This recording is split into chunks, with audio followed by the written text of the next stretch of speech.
Good evening.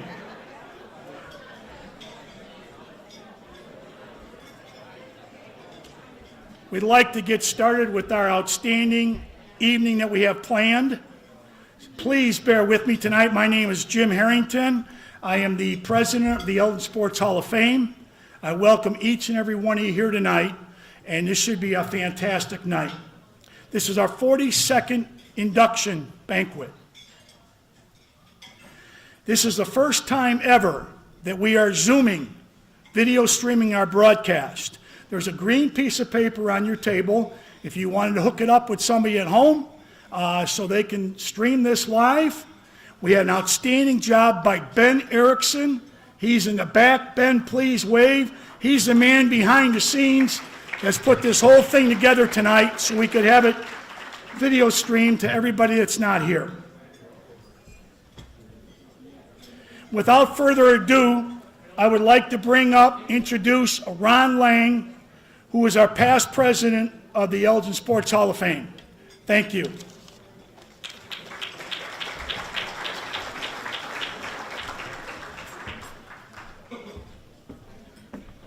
Good evening, everyone, to this great evening. You get to share together. Hopefully it'll bring a lot of memories for everyone. Since the last banquet 2 years ago, the Elgin Sports Hall of Fame has lost 4 individuals that had a very positive impact to this organization and to the city of Elgin. First of all, Roger Leonard. Roger Leonard served as president of the Elgin Sports Hall of Fame when this organization actually found the center of Elgin as its home. If it weren't for Roger's work, we may have never really settled here in this building. Roger was a board member for 30 years in this organization. Secondly, Wally Wetzel. Wally's one of our Hall of Fame inductees, inducted as an official and a friend of sports. I know that Wally touched many people's lives right here in this room. Thirdly, Dick Stevens, inductee for his Hall of Fame coaching career at Elgin High School and later Bartlett High School.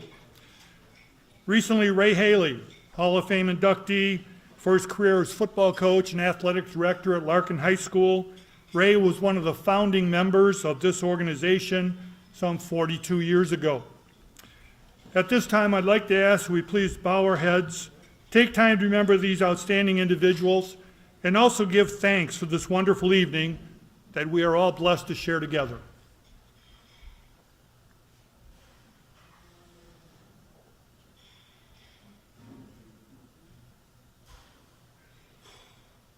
Thank you, everyone. Have a great evening.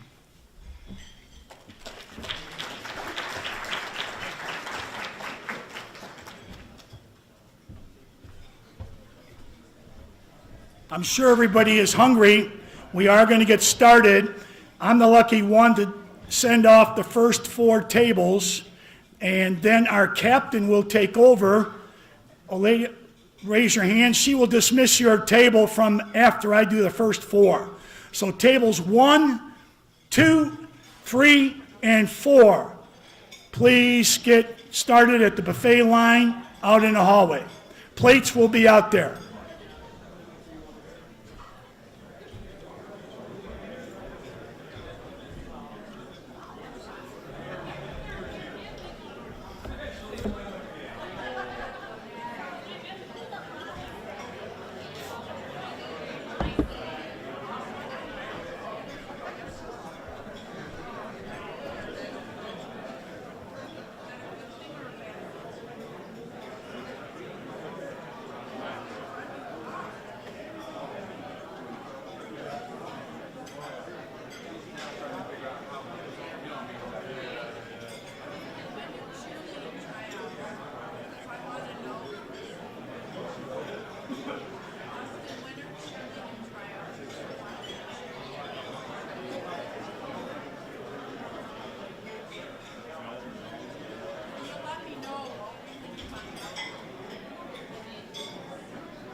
Test.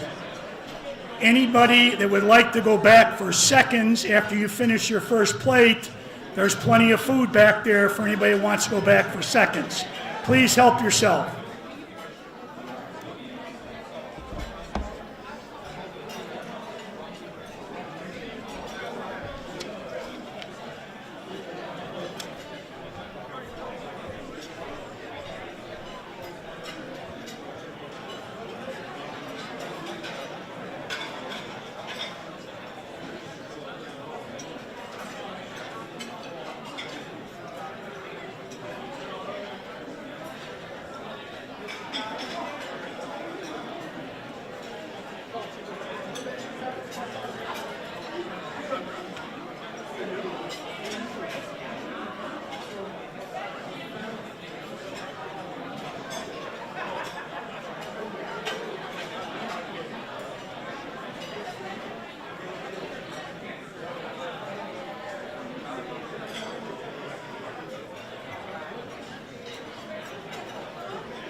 We will get started in about 5 minutes, so if anybody needs to use the restrooms, feel free to go now. We'd like to get started in about 5 minutes.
Hi, Bill.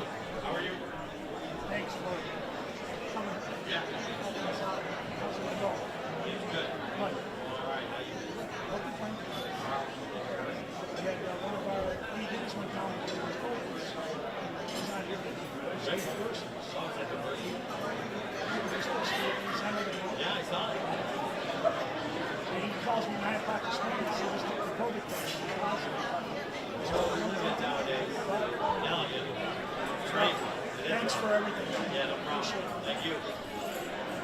Hey, how you doing, man? Good to see you. You too. You doing good? Basketball season starting. It's good. Tomorrow, man. What about it? Yep. Girls, Girls started last week, and now boys. Yep. right away. First graduated.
We'd like to get started with our program tonight.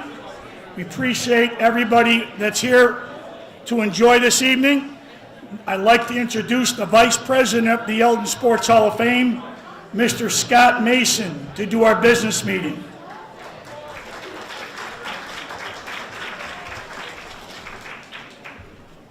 Thank you. If we have everybody's attention tonight for the board members here tonight. We have members who are on 3-year terms, and we have some individuals tonight we need to renew for 3 years. We have Frank Solaric, Ben Erickson, Steve Laird, Scott Mason, Kerry's son, and Mike Wall. And I'd like to have a motion on the floor to approve these individuals for a 3 more year term on the board of directors. Motion by Mike, second in the back. All in favor, say aye. Aye. All opposed? That's good, not a one. Thank you very much. I'll turn this back over to Jim.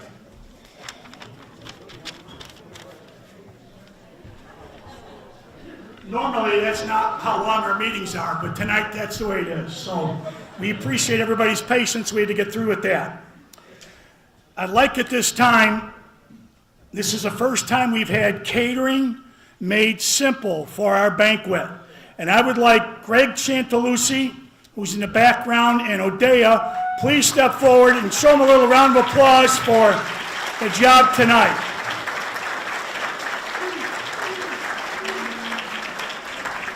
Greg, you don't have to give a speech tonight, but I will do something on his behalf. Greg asked if he could do something for our organization tonight. He donated 7 sheet cakes for our inductees and our Lifetime Achievement members. That was his gift to our organization tonight on behalf of the inductees and the Lifetime Achievement recipients. So, Greg, thank you so very much.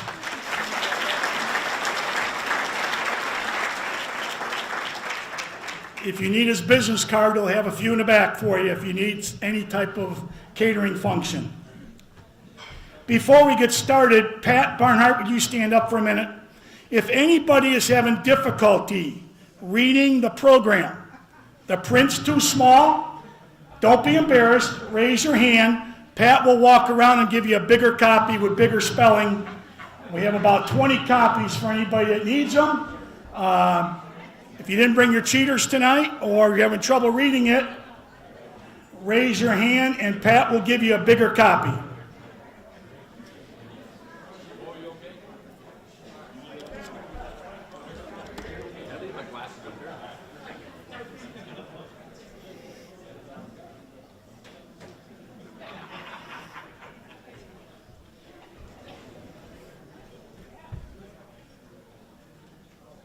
Anybody else?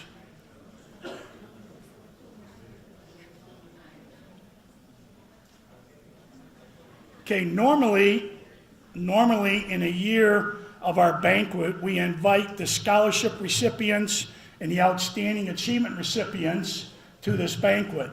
Because of our pandemic situation this year and 2 years of people receiving awards, we did not feel that we would have enough room for everybody this year, so the scholarship recipients and the outstanding achievement recipients are listed in the program, and we'd like to kind of go over that right now a little bit with you. First off, before we introduce the scholarship recipients, I would like to thank Craig Lamp and the entire scholarship committee for all of their hard work. The pictures that we are going to show you up on the wall, Ben Erickson has a display up on the wall. You're going to be able to see each of their pictures as we introduce them. This year, each of the 30 student athletes will be receiving a $1,700 scholarship from the Elgin Sports Hall of Fame, which is a total of $51,000.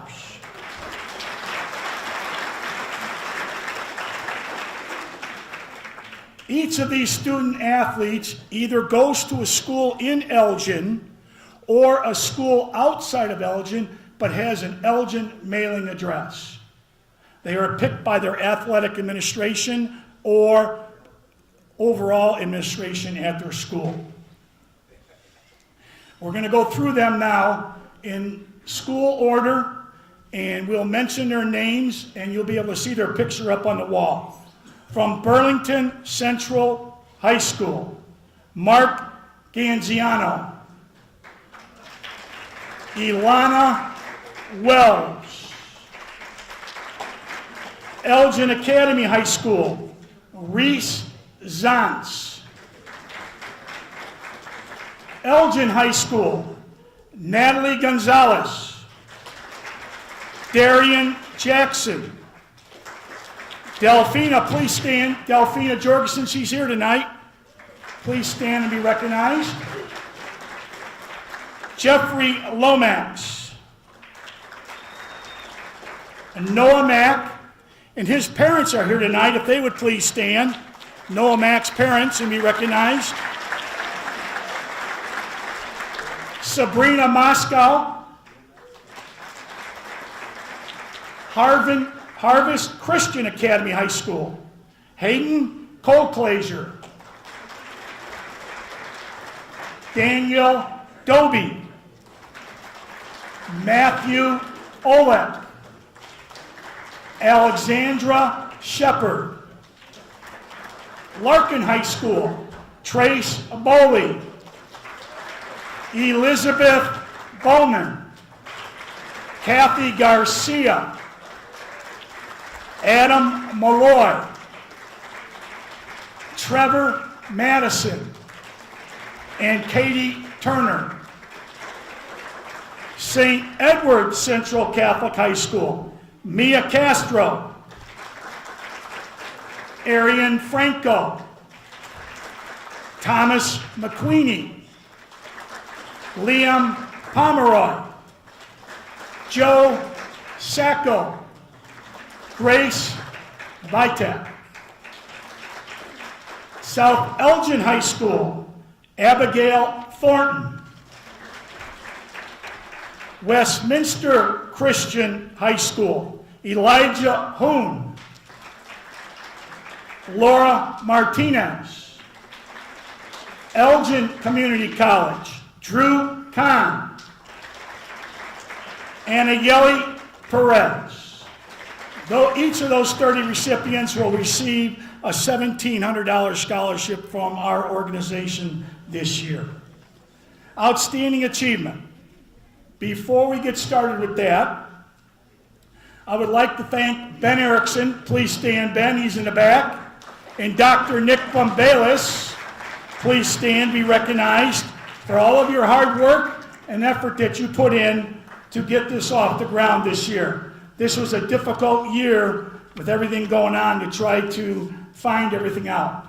The city of Elgin has a rich and extensive tradition of athletic excellence. Each year, individuals and teams in youth, adult, and senior competitions add to this tradition. The board of directors has selected 70 individuals this year and 7 teams for recognition. Those being honored tonight with their achievements are listed in the program.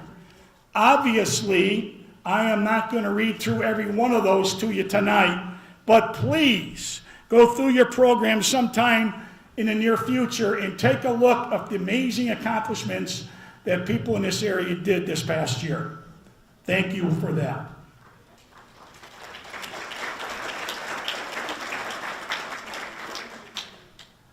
Next up, I'd like to bring Ron Lang back up to the microphone for a special honor.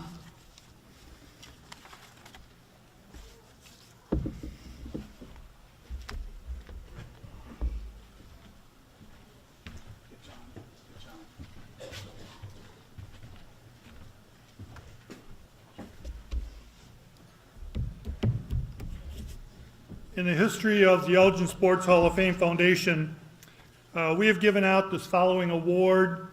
This will be the fourth time. So it's a very unique award. This award's given to a previous inductee, first of all, and this inductee has gone on to attain further success in athletics in a different manner in which they excelled previously.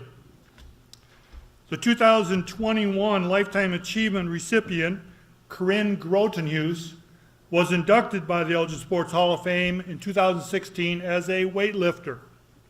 Tonight, we are awarding her the prestigious Lifetime Achievement Award for her prominence in women's weightlifting nationally and internationally. Corrine is considered to be one of the 18 women that has shaped women's weightlifting around the world.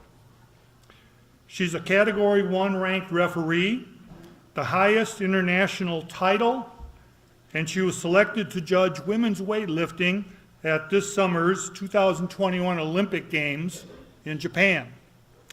At this time, I'd like to introduce Corrine Grotenhues and Elgin's Honorable Mayor, David Captain, who has a special proclamation and presentation to make to Corrine. Mayor and Corrine, would you please come forward?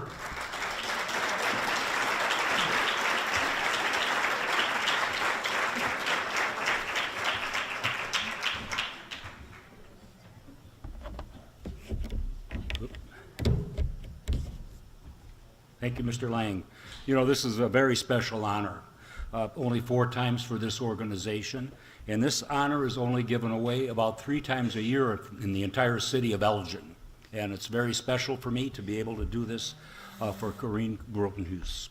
Whereas Corrine Grotenhues, a 1983 Larkin High School graduate and a 2016 inductee of the Elgin Sports Hall of Fame, is being honored for her influence and importance in the sport of women's weightlifting.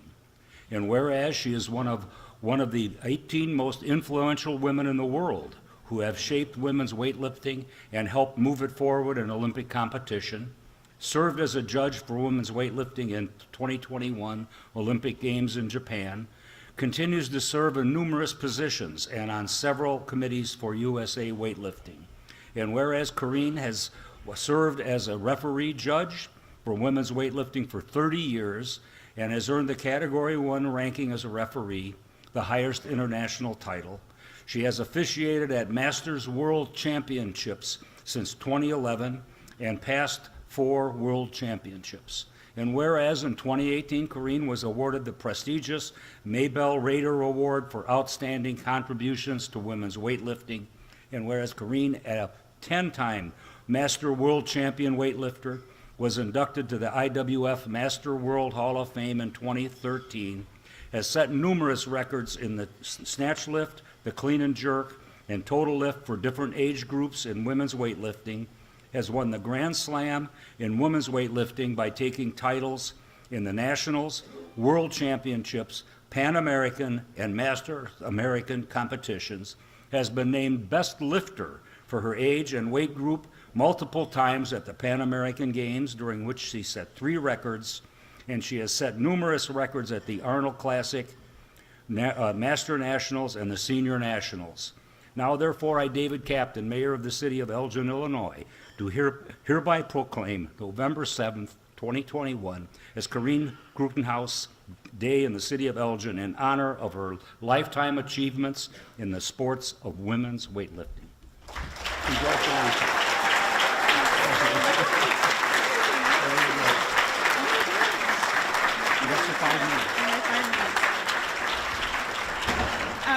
I am so honored. I don't even know what to say. Thank you. As a weightlifter, I was always hoping one day I could be inducted into the Hall of Fame, for the Elgin Sports Hall of Fame. And once that happened, I was so happy. And then this summer, I get a call from Ron who says, well, you're going into the Lifetime Achievement Award. You're going to get one of those. And I didn't know that existed. So I was at a weightlifting meet this weekend, and I flew home just to get this, and I am so honored, so thank you all. I think this is truly fitting. I started competing when I was 15, and just like most athletes, my goal was to hopefully compete in the Olympics one day. By the late 90s, before women's weightlifting became in the Olympics in the year 2000, I knew that my dream wasn't going to happen, so I needed to think of something different. So as long as I was still competing, I decided, well, if I can't compete in the Olympics, how about if I try to referee in the Olympics? This is a Lifetime Achievement Award. It's taken me 41 years, and I finally made it, and I went this summer. So I can at least say that, I mean, the Tokyo 220 Olympics was very different. I was in quarantine every day. I could only go from the venue to the hotel. I couldn't go to the opening ceremonies. I couldn't see other sports. It was strictly weightlifting. We made the best out of it. Even snuck out a few times under quarantine. But it was an experience, and I'm hoping I can try and be eligible again. I mean, I am eligible, so maybe if I can go to another one, that would be great. But I will have to say this, and we have a lot of corruption in my sport, and it's not at the United States level, it's at the international level. And here I always had my dream come true that this was going to happen this summer, and actually in February, we had a vice president on the international level who actually didn't want me to go. And it wasn't me personally, it was because I was an American. Because United States is very pro clean up your sport, pro anti-drugs. And this particular individual didn't want me there because I represented the United States, and we are trying to clean up our act. So I was very grateful to our CEO of USA Weightlifting and one of the former vice presidents who really pushed to say, no, Corrine deserves to be there. I have worked 41 years to get there. I've done so much for women's weightlifting, and when I actually had my credential arrive in the mail that said I was going, I knew it was true. So I'm on cloud nine, the fact that I got to go to the Olympics, and now to come home and receive this honor, I can't say enough. I thank you guys so much. I'm so grateful, so thank you.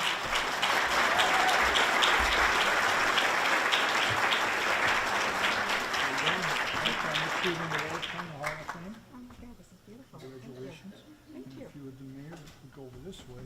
Okay. And have your picture taken down below. Okay, sounds good. Congratulations. Thank you. Thank you, Mayor. This is wonderful. Thank you.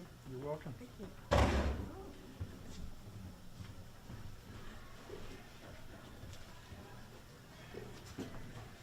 Could we have one more round of applause? Congratulations to Corrine Grotenhues.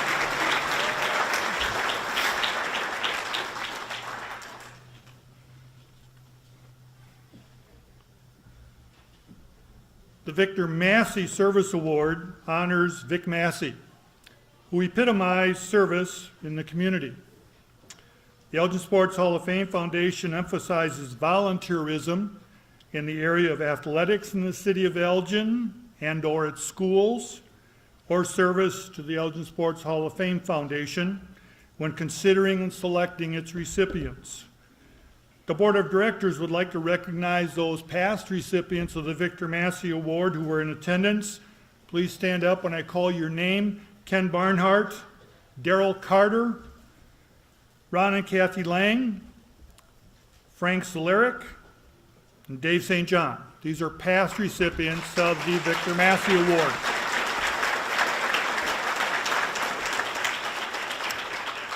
Tonight we are presenting two outstanding recipients To present the first one, I'd like to introduce Carrie Sund.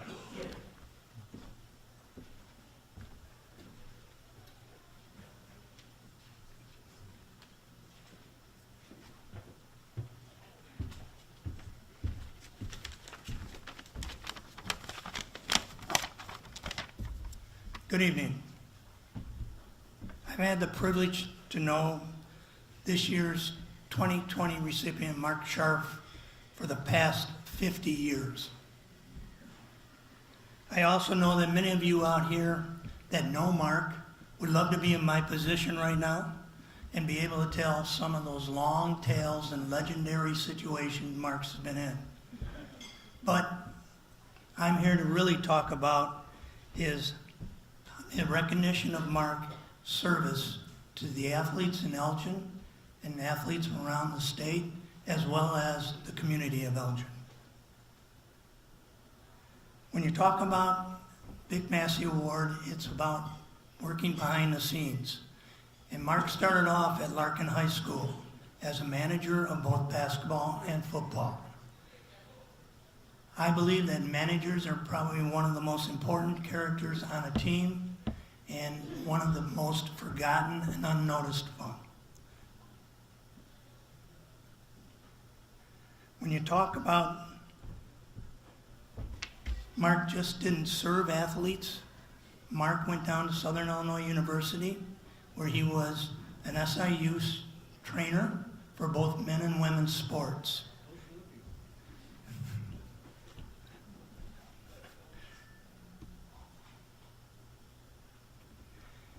Down at Southern, that's where I met Mark when he was a trainer, when he spent all his volunteer hours in that training room.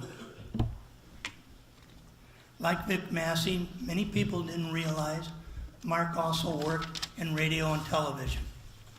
Vic would go around in the city of Elgin. He would do numerous high school basketball and football games, bring his crew wherever it was, and the crew was Vic Massey.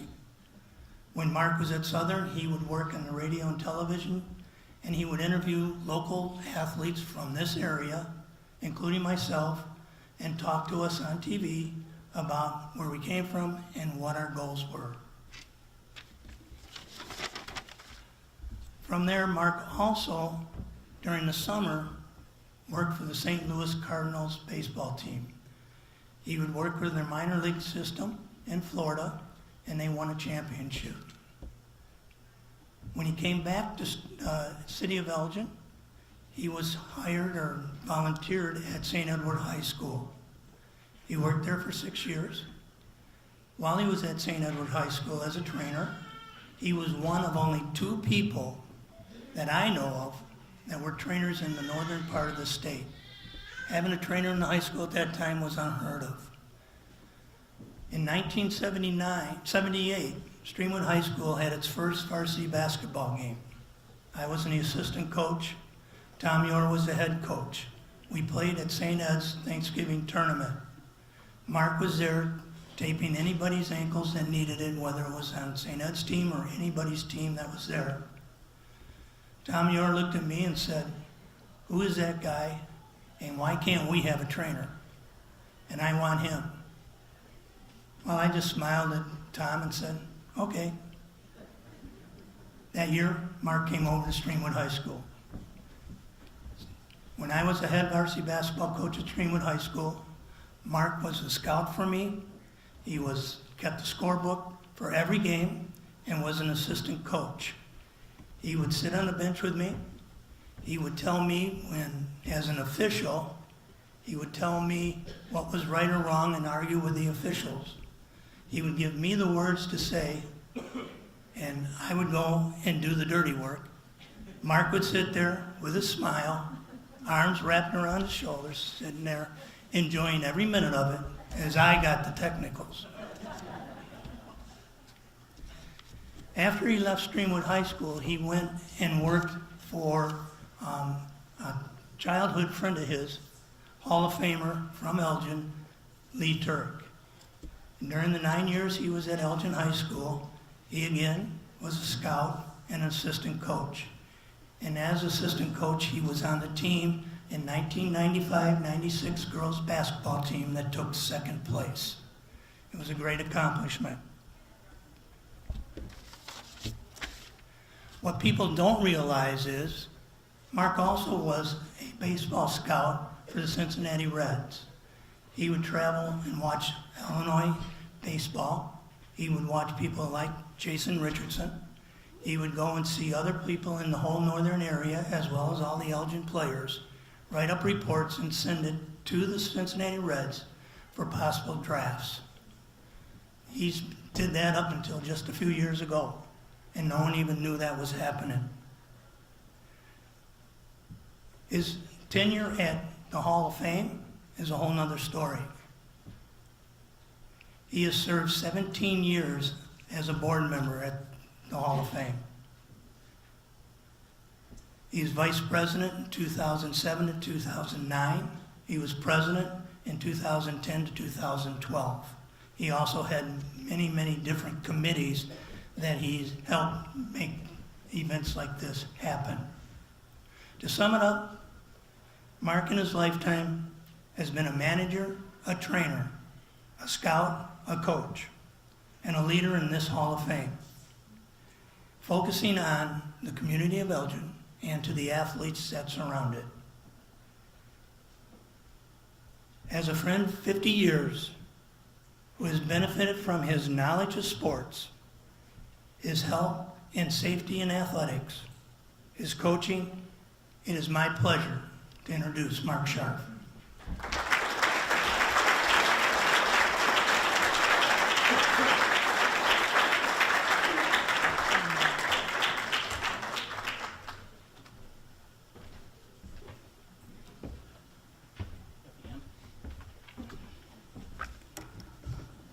Thank you, Carrie. Very kind words, I appreciate it.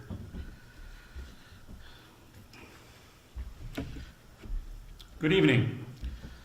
Firstly, I'd like to thank the Board of Directors of the Elgin Sports Hall of Fame for honoring me with this award. Anytime you are recognized by your hometown, it gives more meaning to someone like me. Since this award is the Vic Massey Service Award, I'd like to reflect back on the person who was named after for a moment so we don't forget who he was. How many people here knew Vic Massey and what he did for our community, let alone the sports community? Can I see a quick show of hands of anybody who remembered Vic? Thank you. I'm sure he'd appreciate that. Vic dedicated his personal life for the betterment of sports in Elgin, whether serving as the Assistant Director of Parks and Recreations, expanding summer softball leagues, basketball leagues, or the newly formed Spartan Meadows Golf Course when that opened. Vic also made his mark covering sports on WRMN to the community of Elgin, covering Elgin High football and basketball games. Many Elginites gathered around their radios to hear Vic and Red Massey describe the games. Who doesn't recall the accurate description of those exciting games, home and away? He also worked at the YMCA Embracing Youth and YMCA activities. I vividly recall Vic escorting groups to Cubs and White Sox games. There he took time to teach me how to keep score the right way. To this day, I look over at people keeping score, and if you can believe this, to see if they are doing it the right way. The way Vic taught me, not surprisingly, not too many people are doing it right. Adding to my thoughts of giving yourself with service, it comes along with a family who have dedicated much of their lives within service groups. First, my grandmother, my wife, my sister, Sue, and she has outdone all of them. Right now, she's poking her husband, wondering if I'm making a dig at her.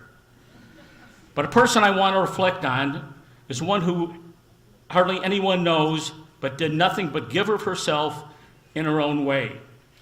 She came to this country from Switzerland, knew no English, and learned it by reading the Courier News. For much of her life, she worked at the Larkin home.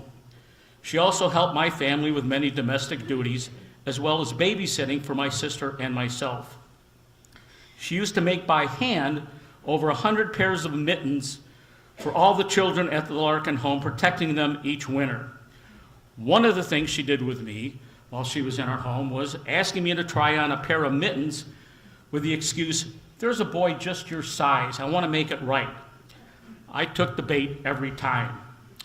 Sure enough, when Christmas came around, there was a small box she always gave to me, and every time I'd open it, and inside were a pair of mittens, along with 2 quarters, and she'd always say, "Mark, it isn't much, but it comes from the heart."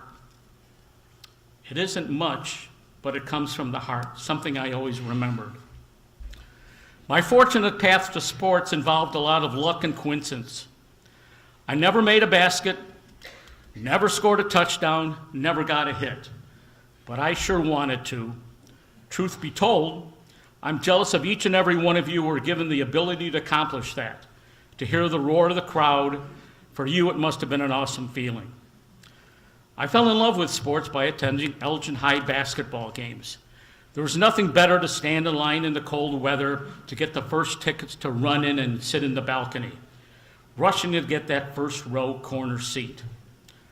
I was lucky enough to be influenced by my mother at that time, who had season tickets and took me to the games. She was a true sports fan and wasn't shy about letting anyone know what she knew. Pizza cheese, I guess. I truly believe in all my travels into gyms across the country, nothing beat the atmosphere of games at that gym. Add to that the ratcheted up excitement of the insane rivalry after Larkin opened up. It was wild at those games and leading up to the games. Few may remember the pranks students did to other schools, each other's school. Elgin would break into Larkin and paint part of the gym floor maroon, and a few Larkin students broke into Elgin High and borrowed the conference pennants that were hanging on the walls. So what do you do with someone like me who has no ability to participate? It started in 9th grade with a basketball coach and gym teacher, a guy named Kovacs. Gently gave me a handpiece from the Kramer Company program to become a trainer. At least he didn't laugh when I asked him about going out for the basketball team. It opened up a door for me to provide a service of taking care of basic medical needs for the Larkin teams and then being on the sideline or bench and part of the team. After high school, I thought those days were over. However, through a series of coincidence and a dorm mate, Tom, who was a best friend to this day, mentioned to the assistant trainer who had a connection through Sherman Hospital that I was on campus. At the time, Tom was working out as he was a professional baseball player. The assistant trainer, he told Tom to send me over because he thought I could help. Tom also showed me by giving someone a nickname, it could make them feel important and like. He gave me one that stuck. Perhaps I gave you one and many others that I bestowed on players over the years. Well, I did get a chance to be a trainer there, and oh Lord, did it open up a whole new world to me. Here I was, just a kid from Larkin, working with great athletes and traveling with their basketball, football, and baseball teams all over the country, providing the service that I could to Olympic athletes, one who set a world record at the time in the 100-meter dash, as well as future major leaguers, and of course, the infamous Randy Bingaman. I loved being in the training room. It was my domain and my private one-on-one time, understanding the mental psyche of each athlete. They were much more open and vulnerable to talk to me in that setting. I recall one coach asking one of his high school football players how things were going with me as the trainer. He asked why. After a moment, he said, "I like him because he makes me think." I thought, yeah, it's working. That was one of the most satisfying compliments I ever received. Tom's dad, a successful IHSA Hall of Fame high school basketball and baseball coach himself, taught me good life lessons over Sunday night dinners at their family house. I picked up from him that you can look at sports as a microcosm of life, if you will. I saw firsthand racial incidents in that conference his team played in, and through my minor league baseball travels. There was one basketball game at a rival high school that chanted racial slurs at one of his players as he shot a free throw. Another one happened when I was in baseball. We stopped to eat at a restaurant, and two black players that were on our team were not getting their order taken until I moved over to their table and demanded service from the waitress. This was not an isolated incident, but one that profoundly made a lasting impression on me. It led me to the chance to work for the St. Louis Cardinals in the minor leaguers. I'm having one dinner one night with Ken Boyer, and after games having drinks with Joe Ducky Medwick. I had to shake myself. Another day I'm in the Cardinals training room with Lou Brock and Bob Gibson telling me to get off my rear and help them. Are you kidding me? This little guy from Elgin is working with these guys? Top off by knowing one of my athletes made it to the Super Bowl. Another one calling me the night that his team won the World Series, thanking me for not letting him quit. Least I forget the one who became a doctor and probably saved my life recently. Finally, I get to come home. I was privileged to help the St. Edward's High School. I love my time there, especially the bond that was developed with the athletes. Some have become lifelong friends. They even wrote a song about me. That followed by me working at Streamwood High School and working with old college friends that coached, especially a guy who's been a true friend through thick and thin. Thanks, Kerry, for always having my back. As Streamwood was a brand new high school, they formed a dynamic, fun, and young staff. I don't want to single out individuals, but I would be remiss if I did not tell the gratitude I have to Tom Yore, Bill Du Bois, Dave Smiley, and most of all, Glenn Losey. A class act through and through. He tells stories to die for and an infectious laugh that would always make one smile. Plus, I found a longtime friend who was part of the Fourth Estate. Thank you, John.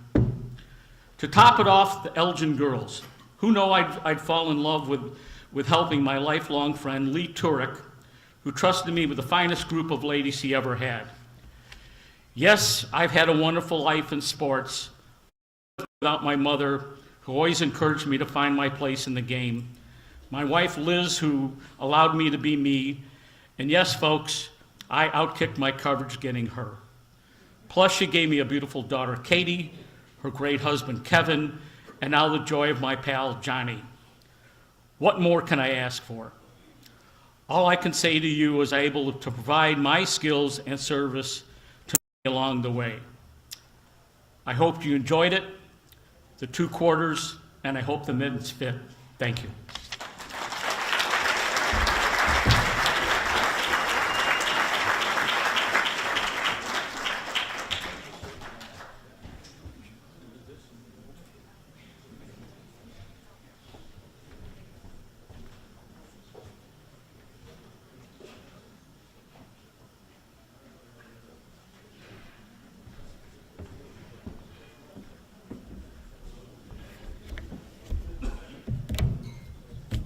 And to present our second Vic Massey recipient, this one for 2021, I'd like to introduce Frank Solaric.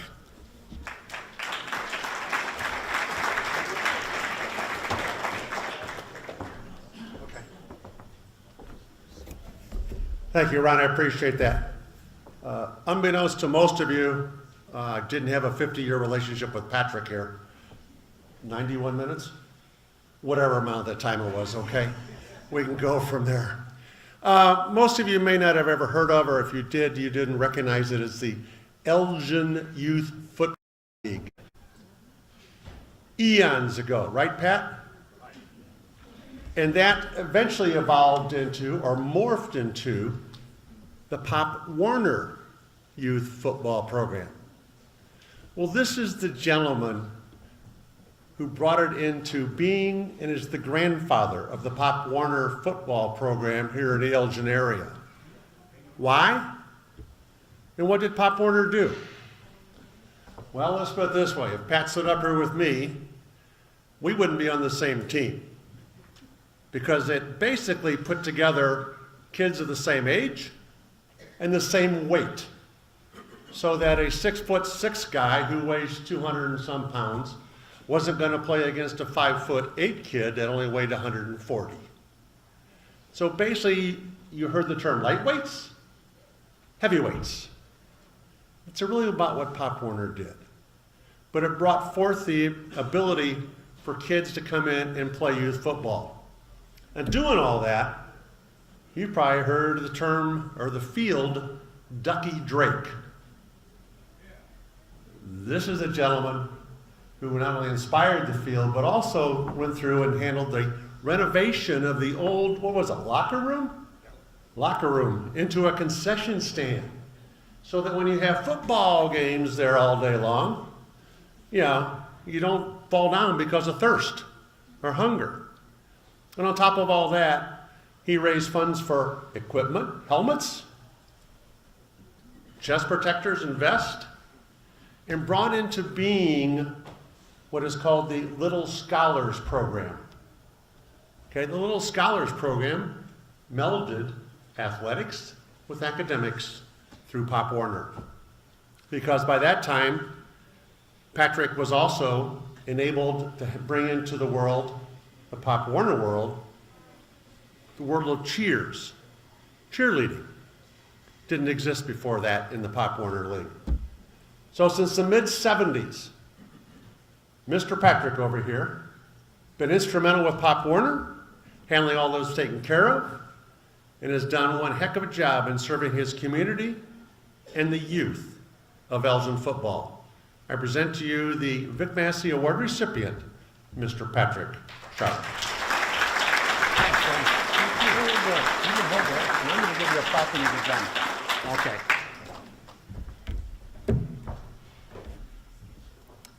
Thank you, Frank. There's so many people that I want to thank for this honor, and the board of directors from the Elgin Sports Hall of Fame. But there's a lot of other people that, when they talk about what I did, really, it was a lot of other people and some people from this group here. I got started in Elgin youth football by a guy named Mike Bailey, who happens to be the 2013 recipient of the Vic Massey Award. Mike was a police reporter for the Elgin Courier at the time. Talked to a friend of mine who was a policeman, Pat McNerney, and said, we need a couple of coaches for a team called the Packers over on the east side. Well, at that time we had 6 football teams in Elgin. Actually 5. We had the Packers and the Rams on the east side, and the Redskins, Bears, and Vikings on the west side. And then we had good old South Elgin with the Cowboys. So we had a pretty competitive league. But as Frank mentioned, we had kids that were large, small, and there was a tendency for accidents with a big kid hitting a little kid.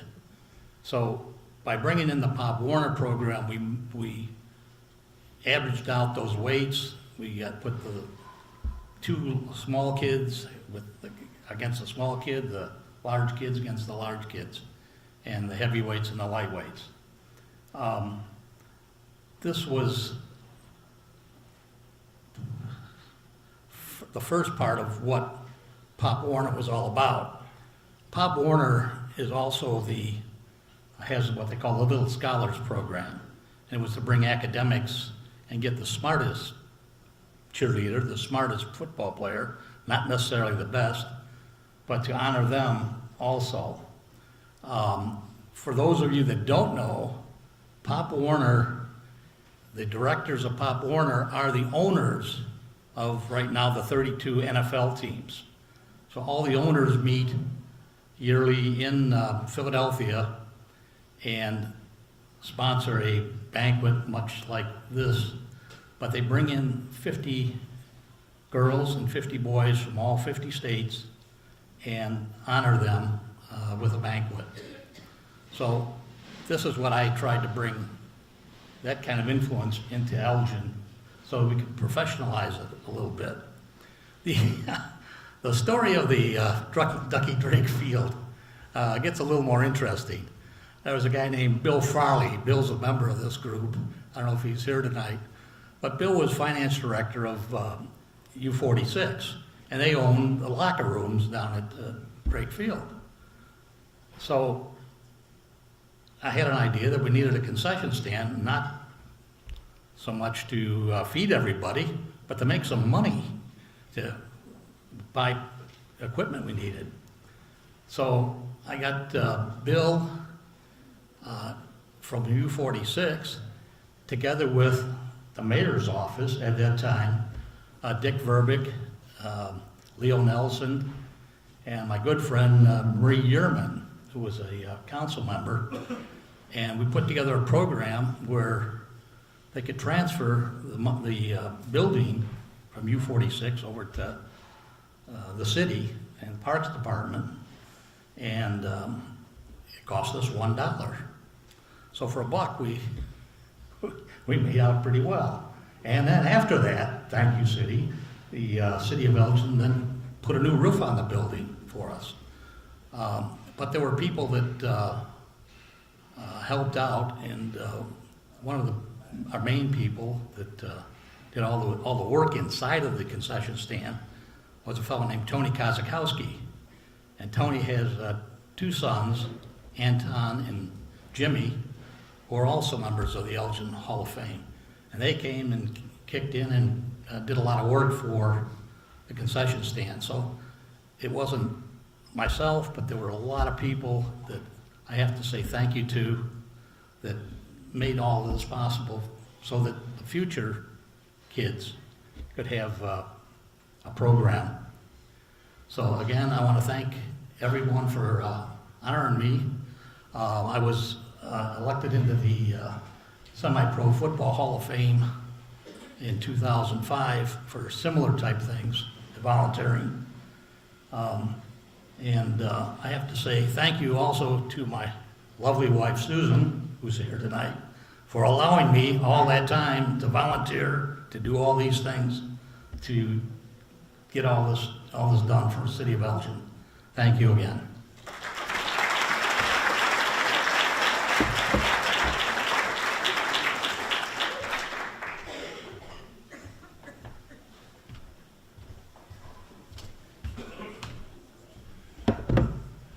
I apologize. I think there's a few smarter people in this room than me, but after you receive your award tonight, please come over to our backdrop and get pictures taken. And then afterwards, the backdrop will be there for anybody who wants to take extra pictures. Next up, we'd like to get into our team recognition, and I'd like to bring the chairman of the Team Recognition Committee, Mr. Mark Scharf, up here to present our team recognition teams this year.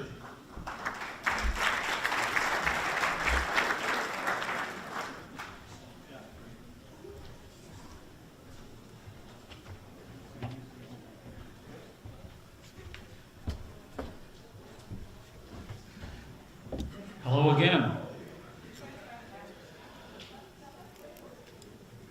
Since 2015, we've recognized 13 special teams for the Team Recognition Award. The thinking back before that was that we had all these great awards. We had the Scholarship Award, Outstanding Achievement, the inductees, but what we were missing was the team award. It was the hole in the donut. The thinking was, well, we got all these great inductees, but what about their teammates? What about the guy who threw the block so the guy could run for a touchdown? What about someone who passed the ball to his teammates so he could make a basket? It's equally important that we recognize the teams that made a lot of our inductees the outstanding athletes that we were. Tonight we recognize 3 more teams. We've got the certificates we want to pass out. We're going to call your names. We'd like you to come up and receive these certificates when each school is recognized. The first team tonight is the 1983 St. Edward Boys Golf Team. They had a season record of 12 wins and 2 losses in Class 1A competition. They won the regional and sectional titles before advancing to the state playoffs, where the boys took second place in that Class 1A state tournament. The team was coached by Jim Perkins. Jim, will you come up with your team now? They are Mike Lehman, Chris Carlson, and John Sheehy.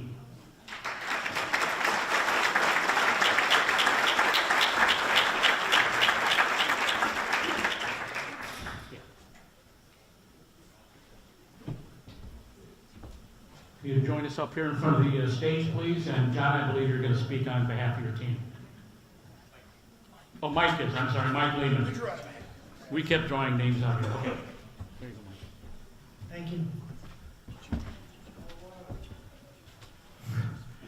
First of all, I want to thank Jim Perkins. Obviously, back in the 80s, long time ago, had a bunch of great golf teams at St. Ed's. And we were all coached by Jim Perkins, and we just had a wonderful time. It was really about the journey, not about the individual. And this really was having a great leader like Jim Perkins to lead us each year. It was kind of fun that just a few minutes ago we tried to ask him who was the best player, and he wouldn't fess up, so we knew it wasn't us. But nonetheless, Jim was a leader there for many, many years. I would say, quite honestly, I don't know, is it a couple decades? I've kind of lost track. Was it that long? We, all of us on our team, obviously, we had a competitive advantage. Our competitive advantage was Chris Carlson's dad, Terry Carlson, who's back over there in the corner. So Terry was the head professional at Elgin Country Club, and if any of us had a breakdown in our swings, well, we knew that Terry was there to serve us as well. So again, it was all about the journey, all of us playing together and enjoying each other's company along the way. To give you a brief on the team, we had 3 really smart guys. 2 of them are not here tonight, so I'm going to recognize them. So Mark Miller and Dave Tyertz. Dave Tyert's a professor downtown Chicago. And let's see, and the other smart guy is down here, Mr. Sheehy. You can wave. So the rest of us really were just hard workers. So Chris was the young one in the group. He was the only junior. But we had a good time. Who am I missing? Who's the last guy? Oh, my buddy Matt Schweik. Matt Schweik, great guy, Bartlett guy. When I was an assistant pro, his dad used to go out and smoke cigars on the golf course. I had to kick him off. It was just wonderful. But nonetheless, a great experience and a great time at St. Ed's. So on behalf of the 83 boys golf team, it was all about the journey. Thanks for the recognition.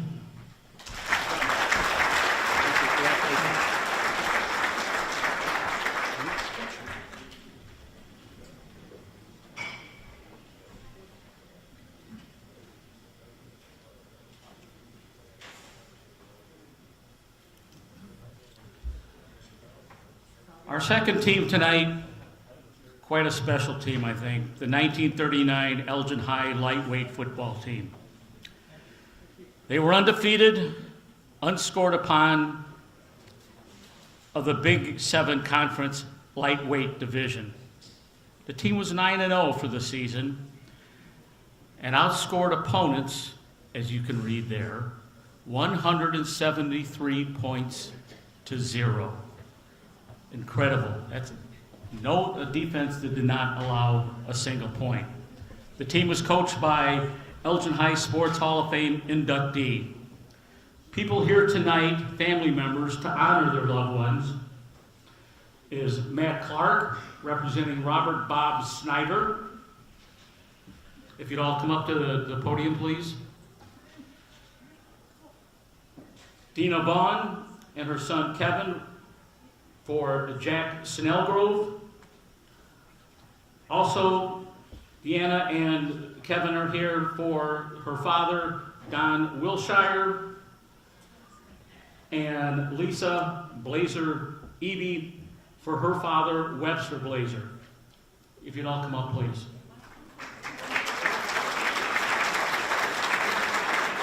Matt Clark will be representing the team for remarks about their family and the team. Go ahead. Thank you.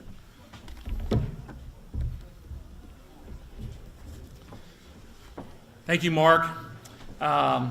Thank you, Elgin Sports Hall of Fame and the Elgin community. When I was asked to introduce the 1939 Elgin High School light heavyweight football team into the Elgin Sports Hall of Fame, I was honored. Even though I'm a proud graduate of Larkin High School, I will do my best to celebrate the maroon and cream tonight.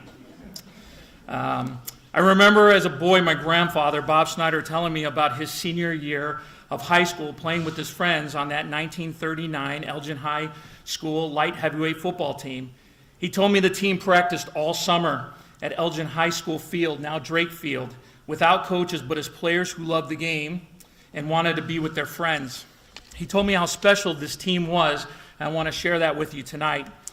That 1939 Elgin High School light heavyweight football team was one of the most dominating teams, as Mark said, this city or the state of Illinois has ever seen.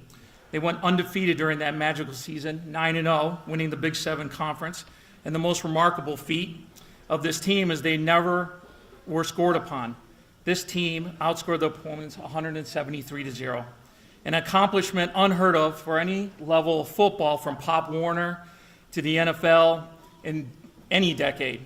They scored no less than 14 points per game. Everyone on this team was less than 140 pounds, but they had nicknames like Clipper, Demon Dave, and Nails. My grandfather said of this team, the desire to win was the most important factor in the success of the 1939 lightweight football team at Elgin High School. There were no stars on this team. Everyone played as a unit. After this magical season, these young football players faced the threat of war, a world war again, and many of them left to serve their country in the Pacific and the European theaters to restore freedoms for millions. 2 team members made the ultimate sacrifice and never were able to celebrate with their teammates year after year. Herb Funk and Chuck Wagner were both killed in World War II. This team regularly met to relive that magical season until the last reunion and 65th anniversary in 2004, with 9 members of the 11 surviving teammates meeting together for one last reunion. All of them are gone now, but we're honoring them tonight. The roster of this historic team included the following members: Coach John Kraft, Coach Myron Myers, William Marlowe, team doctor, Kunt Hansen, team doctor, Tom Bonneke, Charles Wagner, Laverne Studebaker, Herb Funk, Muriel Gall, Jim Reese, Webster Blazier, Bill Clements, Frank Waterman, Darwin Kaiser, Elmer Steinman, Roger McDowell, Bill Schmitz, Tom Mole, Tom Kindly, Don Wilshire, Bob Connell, Lyle Hulth, Dave Duell, Bob Snyder, John Murides, Larry Nuffer, Carl Lindorfer, Roland Ekstrom, Jim Nessler, David Koch, Ken Lindorfer, Jack Snellgrove, Dale Ramph, Glenn Rung, Milt Ryan, Paul Schlee, Bob Becker, Art Mapes, Dick Reel, George Wendt, Harold Groman, Floyd Myers, Ray Eberling, Frank Bonneke, Ray Stetter, Bill Davis, Les Davenport. In a letter to Don Wilshire in 1960, a team fan said, "The best of the 1939 Elgin High School light heavyweight football team," he said, "that was the greatest team I ever saw in any sport anywhere. You boys had a spirit, a united determination, and pride that whipped all odds. I am honored, along with the other family leaders here, as well as my mom, Jill Snyder-Clark, and my aunt, Randy Peterson, that are viewing over Zoom, to honor these great players on this team. We'd like to thank the Elgin Sports Hall of Fame for introducing and inducting this team among the best teams in Elgin. I am in awe of the team bonds throughout the year, and may we take a moment and think of the teammate, that teacher, that classmate that made an impact in our lives.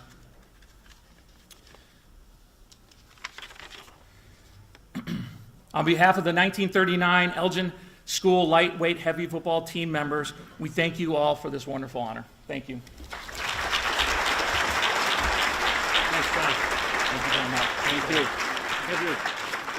Step over here and get Thank you very much.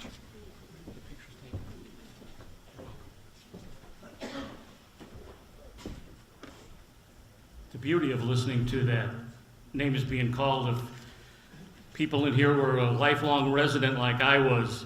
A lot of last names that you heard growing up that shaped our community.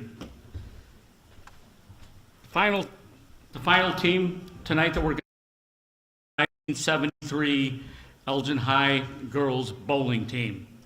The 1973 Elgin girls bowling team placed 4th in the IHSA tournament. They were the first girls team from Elgin High to place in state competition. They had a record, they had 117 girls that participated in the state tournament. The Elgin girls team was one of 32 teams to advance to the finals in Peoria. We wish to recognize them tonight.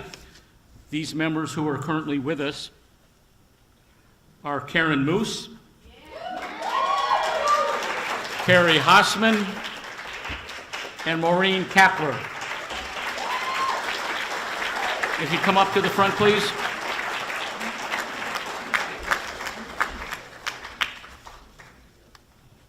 Karen, I believe that you volunteered to speak to the team. You're on your way? Good, very good. Thank you.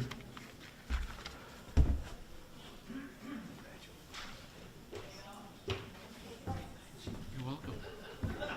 Don't slip. Slippery up here. Okay. Hello. First of all, to correct Mark, we were 3rd in the state, and we had 117 bowling teams, not 117 girls. I want to thank the Elgin Sports Hall of Fame for this incredible and quite unexpected honor that was presented to my teammates, Terry and Maureen, and I. Maureen and I were, I believe, co-captains. And what is written in this brochure about our team is so much more than I ever even knew. You know, that was at a time when girls weren't really recognized in sports. It was the first team in Elgin to ever participate in a sport, but yet alone to go on and win a trophy. I didn't really realize it at the time. It didn't feel that big of a deal because it was all about boys, all about boys. We had a fantastic basketball team. They were recognized, of course, we knew, but we didn't really ever get too much recognition. And for us to do what we did, from our gym teacher who just took some of us out of her gym class and put a team together, what an honor for us to do what we did. I was, I want to thank my kids and my husband and my grandson for coming out tonight. That meant a lot for me that they thought enough to be recognized. And I have a whole table of friends over here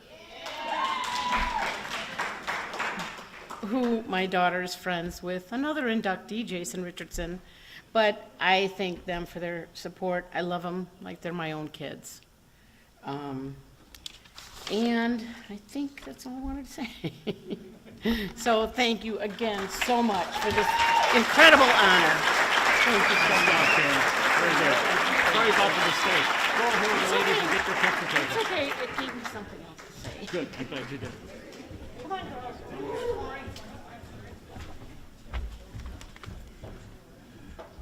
Before we begin the induction ceremony, I'd like to say two things. Number one, the Board of Directors would like to thank and congratulate all the inductees that are being honored tonight. Secondly, before we begin this ceremony, we'd like to introduce the past inductees that are here tonight to enjoy our ceremony. When I call your name, please stand until all the inductees are introduced, and please hold your applause until they all have been announced. Ken Barnhart, Terry Carlson,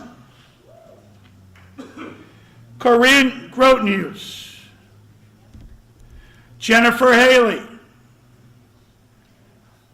Jim Harrington, Jeff Myers, Corey Irwin, Jim Perkins, Roger Smithberg,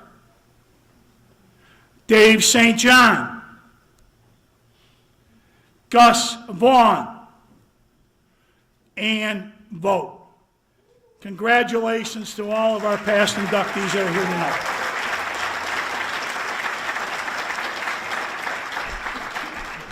I will be announcing the presenters, and they will please come up and present their inductee.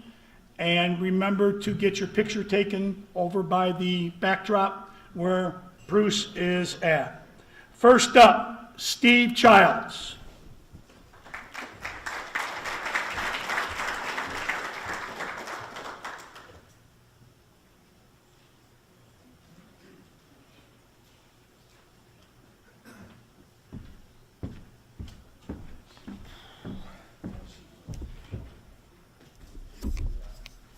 Good evening, everyone. Before I start, I'd like to congratulate the class of 73 EHS bowling team. I was a 73 grad, too. Congratulations, ladies. My name is Steve Childs. I'm here to introduce John Charnesky for induction into the Elgin Sports Hall of Fame for his achievements in the sport of handball. For those of you who are unfamiliar with handball, this is a handball. You hit it against a wall with your hands. It's similar to racquetball, but much more challenging. The history of handball in Elgin is rich in tradition. Through nearly 100 years, Elgin has produced many outstanding handballers, but only a handful of truly great ones. John Charnesky is one of the great ones. To compete at the national level in anything requires determination, concentration, commitment, discipline, and great sacrifice. To win a national title is an athlete's dream.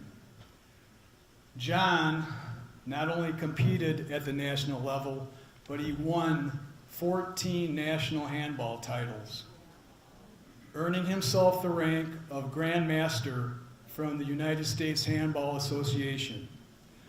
John even went further, winning a world championship in 1999. After 35 years of friendship and lots of handball, there are many stories I could tell, but time is short and the night is long. So suffice it to say that I am very happy and honored to introduce John Charnesky for induction into the Elgin Sports Hall of Fame. Thank you.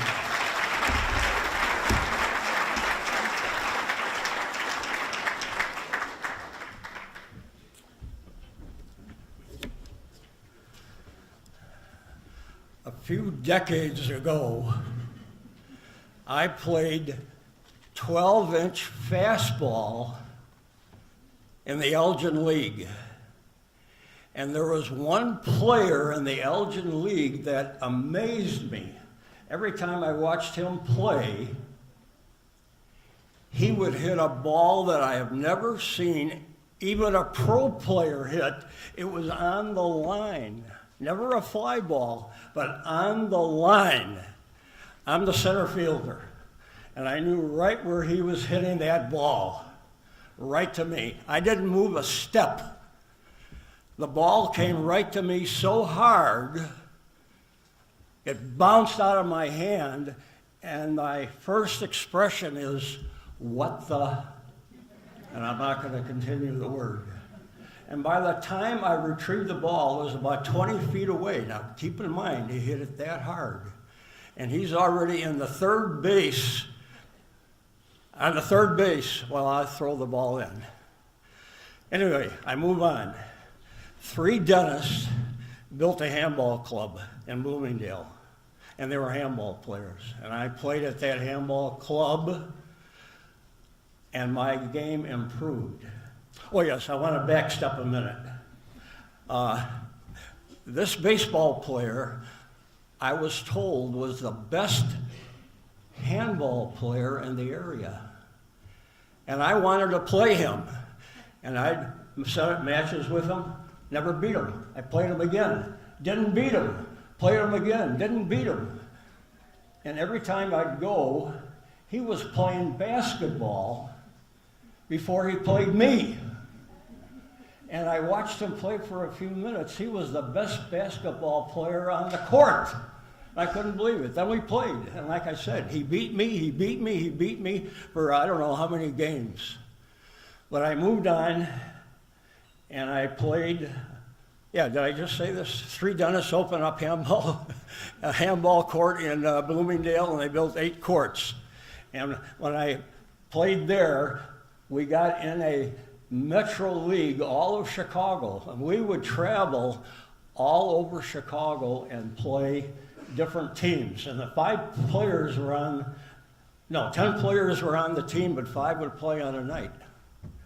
And we would, I just had to ask Steve, where was our furthest destination? It was Omni, Indiana. But we played at least 20 different teams during the winter, home and away. So anyway, I got to be a better handball player. And they had a regional tournament in this area. I was in the finals. And who was I against? This guy.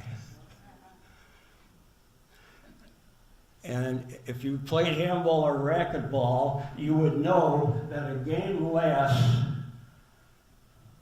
about an hour and a half. We played one game that lasted an hour. And I was ready to quit after that one game because it was the most extenuating, hardest handball game I have played even in all the nationals that I played in. It was about an hour and 10 minutes. I was ready to quit. This player went to the locker room, never came back for the second game. Never came back. And I was so happy because I was ready to quit and not play the next game. And like I said, he was known as the best handball player in the area, John Van Wambeck. So anyway, going on. Do I have 5 minutes or a little longer? Going on a little longer, we had a handball team at the kill shot. We had 2 teams. And John Van Wambeck made me a better handball player. But there's another player standing to my right, and you can look at him, a good-looking guy. He's the other player that made me a champion. And he would pick me up at my house like he picked me up tonight, and we'd play handball. But we had 2 teams at the kill shot. He played in the B League. He wasn't that good.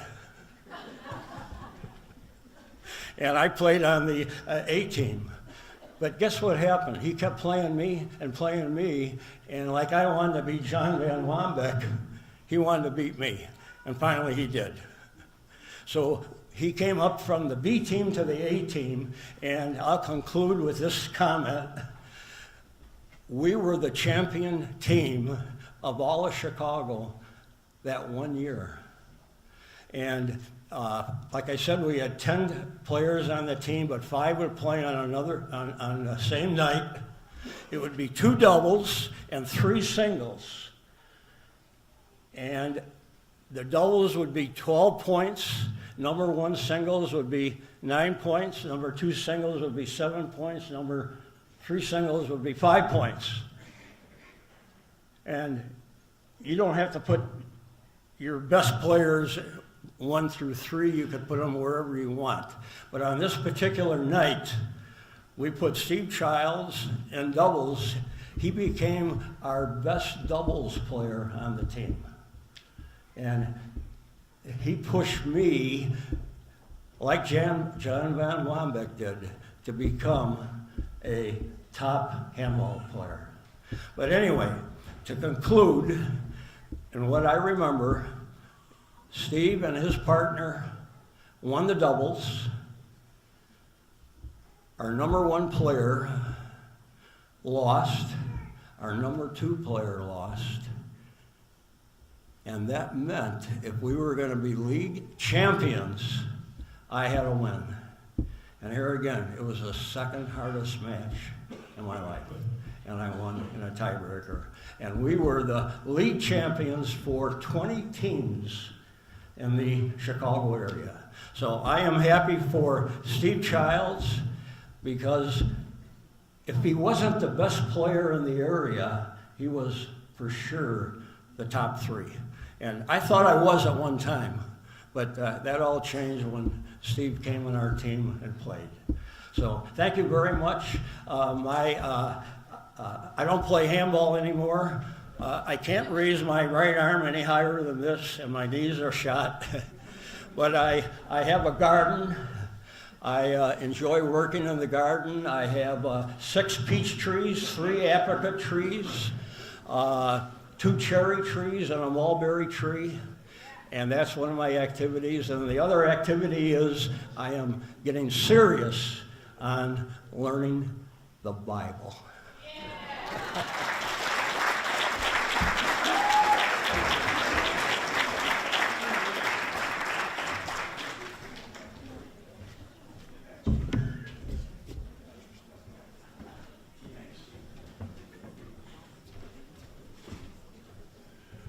Next up, Jeff Howard.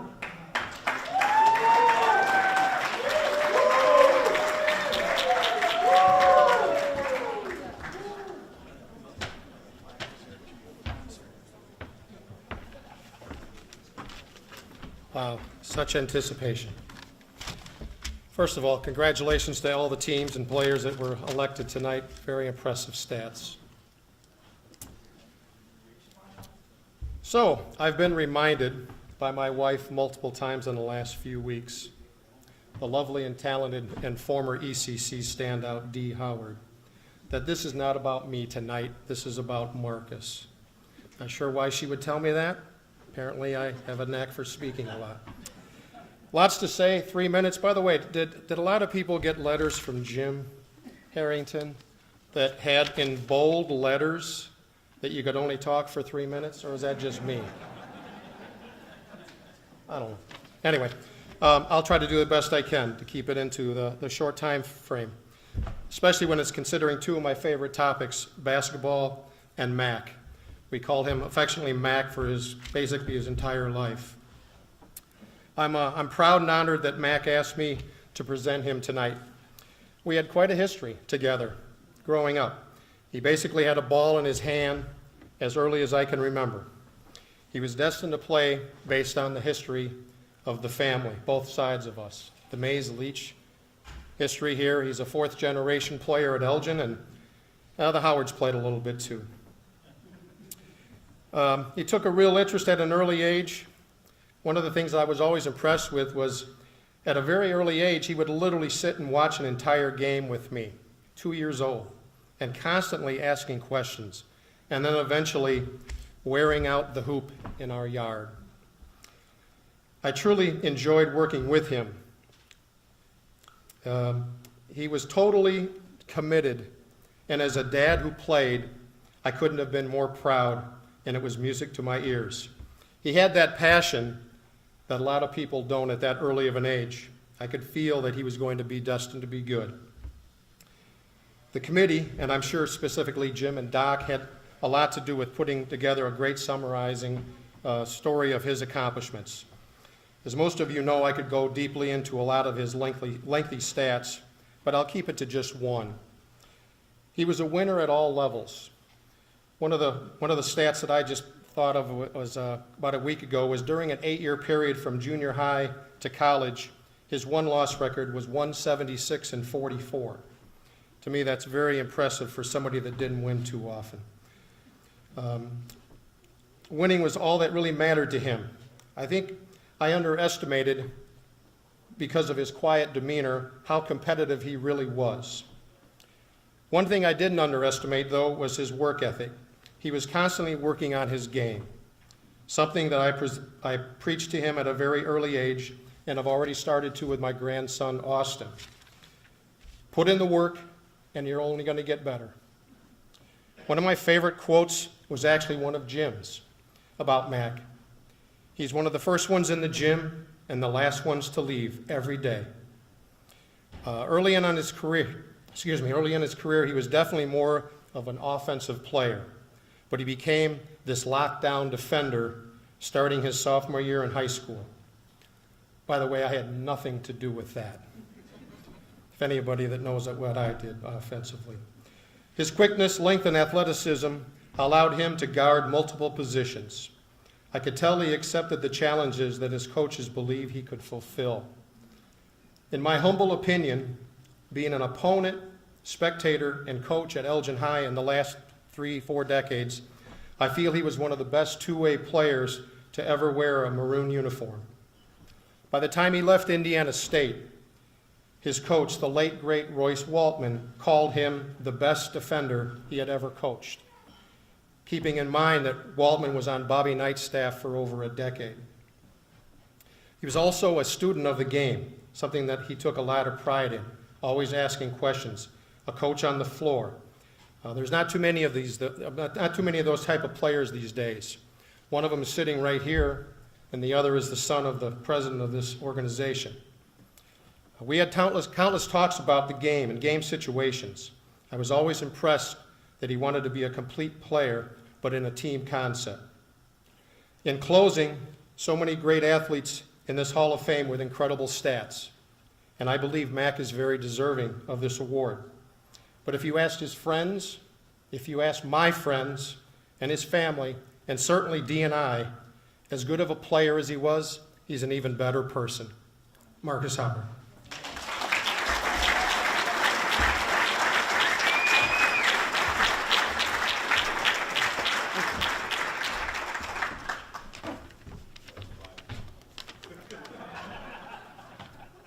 Not going to lie, I'm a little lost for words. I did not think he would stay within that 3-minute time limit. So I'm pretty impressed. Thank you for doing it. Let me start off. I want to thank the staff here and everyone involved in putting this banquet together. I know a lot of hard work goes into these type of things. So thank you for all the hard work and effort tonight. Congrats to all the inductees here, as well as the current Hall of Fame members, for all your accomplishments. I want to thank the Elgin Sports Hall of Fame Committee and the board and everyone involved in this process. Certainly wasn't expecting that phone call I got a year ago from my coach, but it's truly humbling, and I'm extremely honored to be here tonight. I was born and raised in Elgin. Many of you may not know, I actually lived on the west side of town until I was about 8 years old. Meaning that, of course, had I stayed there, I would have went to Larkin. Now, my mom, an Elgin High grad and cheerleader, and I would have been a fourth-generation player at Elgin High. My dad, a St. Charles grad and basketball standout. Larkin was out of the question. No offense to Larkin. No offense. But I'm not sure what the conversation was between my parents when it came to deciding where I was going to move. But I clearly know who won that battle. And a lot of battles before and after. So I want to thank all of the fans and supporters over the years, the media, Jeff Myers for all his great coverage of our team and myself. I want to thank my friends and family, a lot of which are here today. My godmother Sue, my godfather World for all their support. I was very fortunate throughout my career to have a strong support system, and so I really thank you guys for being here tonight. My dad mentioned I needed to thank my trainers. I was pretty banged up throughout my career, so Doc, Nick, thank you for your taking care of me and keeping me healthy. The staff in Indiana State made their job a little bit more difficult because I was banged up a lot there, so I want to make sure I thank all of them. My teammates. pushed me every day, day in and day out, helped me get better. We formed a bond that will last forever. I still keep in touch with a lot of those guys today, which I think is pretty special. I scored 986 points in my high school career. And I've had a lot of people say, you just missed out on 1,000, which would have been great to get in that club, especially at Elgin High with all the rich tradition. But I had the chance to play with three of the best players to come through Elgin High: Brent Gooden, Marcus Smallwood, and Sean Harrington, all 1,000-point scorers. And I'm sure not a lot of people can say that they played with 3,000-point scorers in their career. So I won 74 games in 3 years, set the school record for wins, made a state tournament appearance, which all translated to my career at Indiana State. And that's what mattered to me most, and I wouldn't trade any of it. I want to thank my coaches. I was lucky to have some great coaches at all levels, my dad being one of them throughout my youth career. The high school staff at Elgin High, the staff at Indiana State. Rick Ray recruited me to Indiana State, and my head coach, Royce Waltman, at Indiana State. May he rest in peace.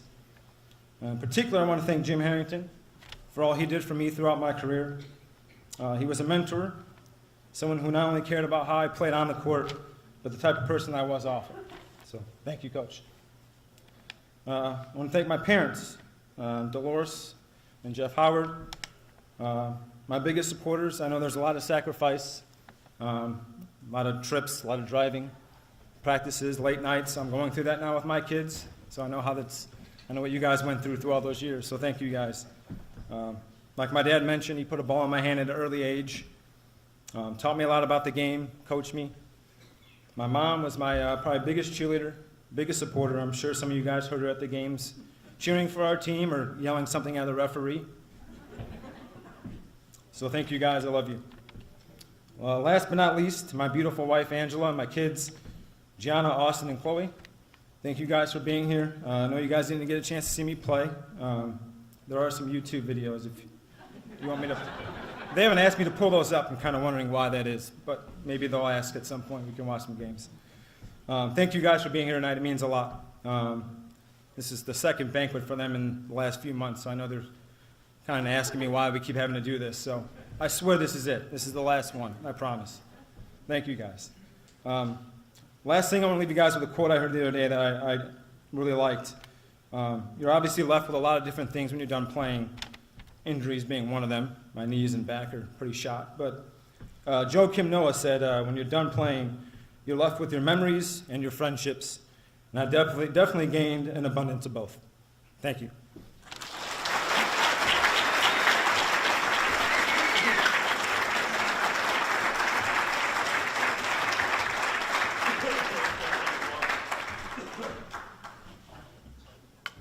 Marcus.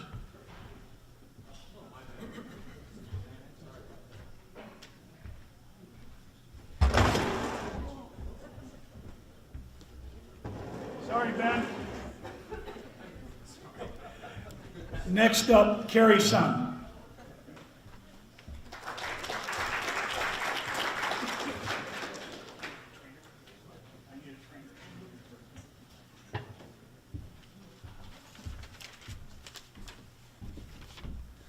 Hello again.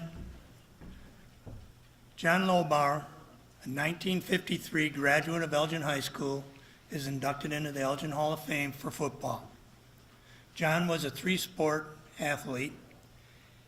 In football, he played offensive guard and defensive linebacker for 3 years. He was named to the Big 8 All-Conference team as a guard his senior year.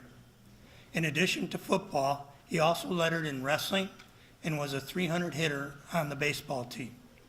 For his achievements, he was named Elgin High School's Athlete of the Year in 1953. John attended Northwestern University, where he played offensive guard and defensive linebacker for 3 years under the legendary coach, Eric Parsegian. He was selected to the Big Ten team in 1956 and was named as one of the top linemen in the Midwest by Football Magazine. Later, John was named on Coach Emory Ebert's all-time football team at Elgin High School and on the Daily Courier News all-time EHS football team in 1969. John was unable to attend tonight, but he did send a brief message to the banquet, and it reads, I am thankful to Ron Lang and the Sports Hall of Fame for this honor. Having not resided in Elgin for over 50 years, I still have fond memories of growing up in Elgin, of Elgin High School, and the coaches that influenced me. Thank you to Marshall Friedman for his support and friendship. He spent many hours putting together information from the nomination and continuing unwavering support on my behalf. I also would like to thank Ron Wiesner for his endorsement supporting the nomination. Sincerely, John Lobar. John, I know that you are watching this from your home, and the Hall of Fame would like to congratulate you on this well-deserved award. Thank you.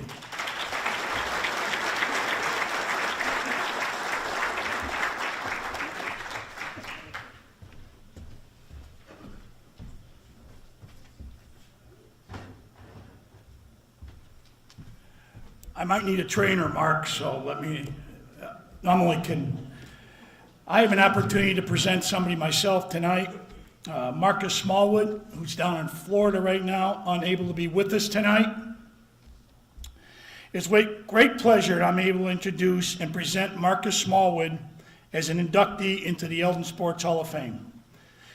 As Jeff talked about Marcus Howard, I also talk about Marcus Smallwood, one of the first people in the gym, one of the last people to leave. He started as a sophomore on the varsity on the team that won the most games in the history of the school, 30 wins that year. Each year he got better and better as an athlete and as a person. He started on the varsity as a sophomore, and senior year he became the Upstate 8 Player of the Year, voted on by the coaches. He had an outstanding career at Northern Illinois University, where he still is ranked in the top 20 all-time in the MAC conference in field goal percentage, total rebounds, and block shots. You can read all about his bio in the program. I'm not going to read that to you tonight. But after college, he went on and played 10 seasons professionally, mostly in Europe. The last thing I'd like to say about Marcus Smallwood, and I would repeat that with Marcus Howard also, that I was very blessed to be the head coach at Elgin High School. These two gentlemen, Marcus Smallwood and Marcus Howard, were two of the 5 best players that I ever coached at Elgin High School. But, as Marcus already mentioned, and his dad stole my thunder already, even though the two of them accomplished a lot on the basketball court, the thing that I am so proud of is they both are better young men than they were basketball players. And to me, that's what it's all about when you compete. Once again, congratulations, Marcus. I hope you're watching down in Florida. Congrats to both of them. And once again, welcome to the Eldon Sports Hall of Fame, Marcus Smallwood. Next up, Mark Sharp.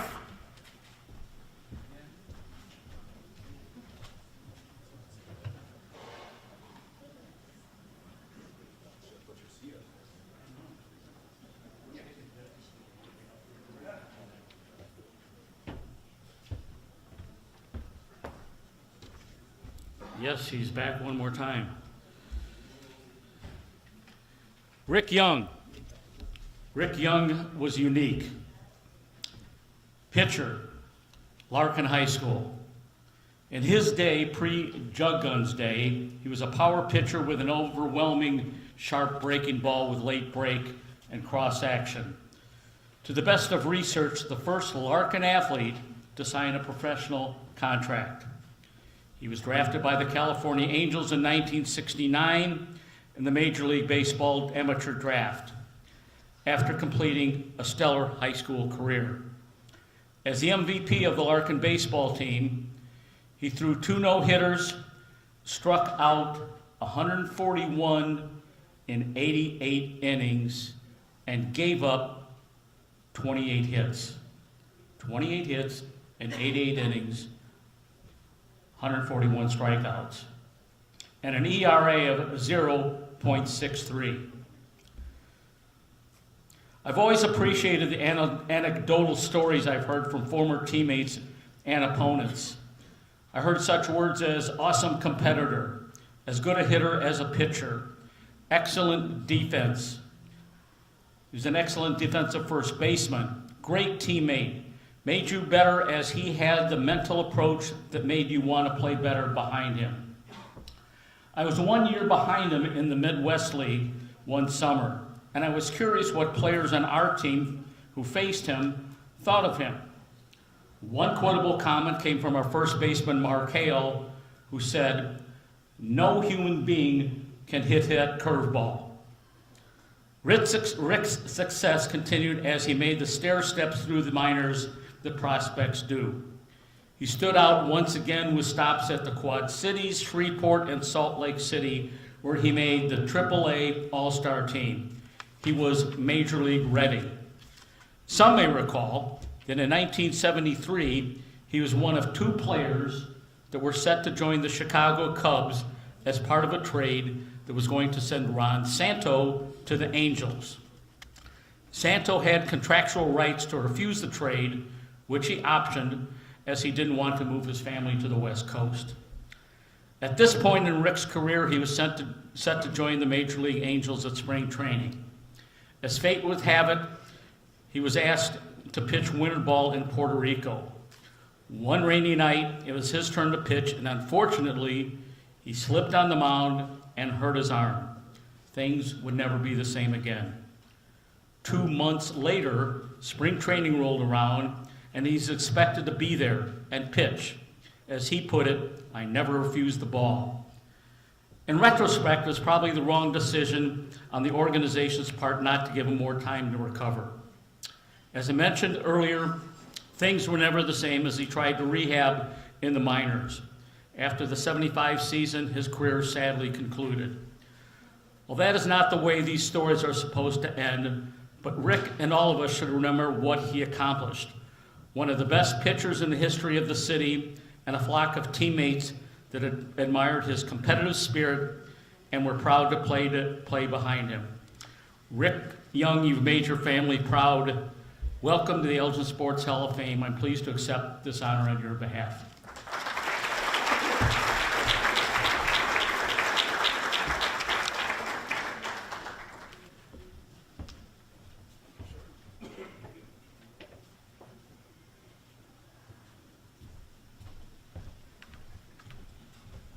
That concludes our 2020 inductees. Now we go to our 2021 inductees. First up, I would like Daryl Carter to present.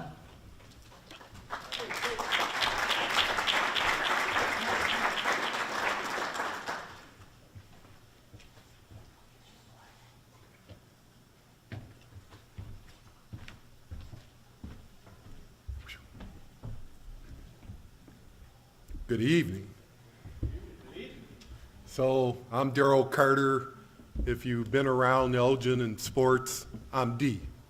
All right. So I'm here to introduce my son, and it's a great honor to introduce him. I'm not sure he had a choice but to pick me, seeing how both his sisters got inducted into the Hall of Fame. They picked me. He lives around the corner. We babysit his kids all the time. But it is an honor to be inducted, all right? I'm not going to go through his bio. You got that in front of you. You know, there was a time in Darren's life, a couple times in Darren's life, I was really worried that he could make it to this point. I remember one time we were living in Sunset Park.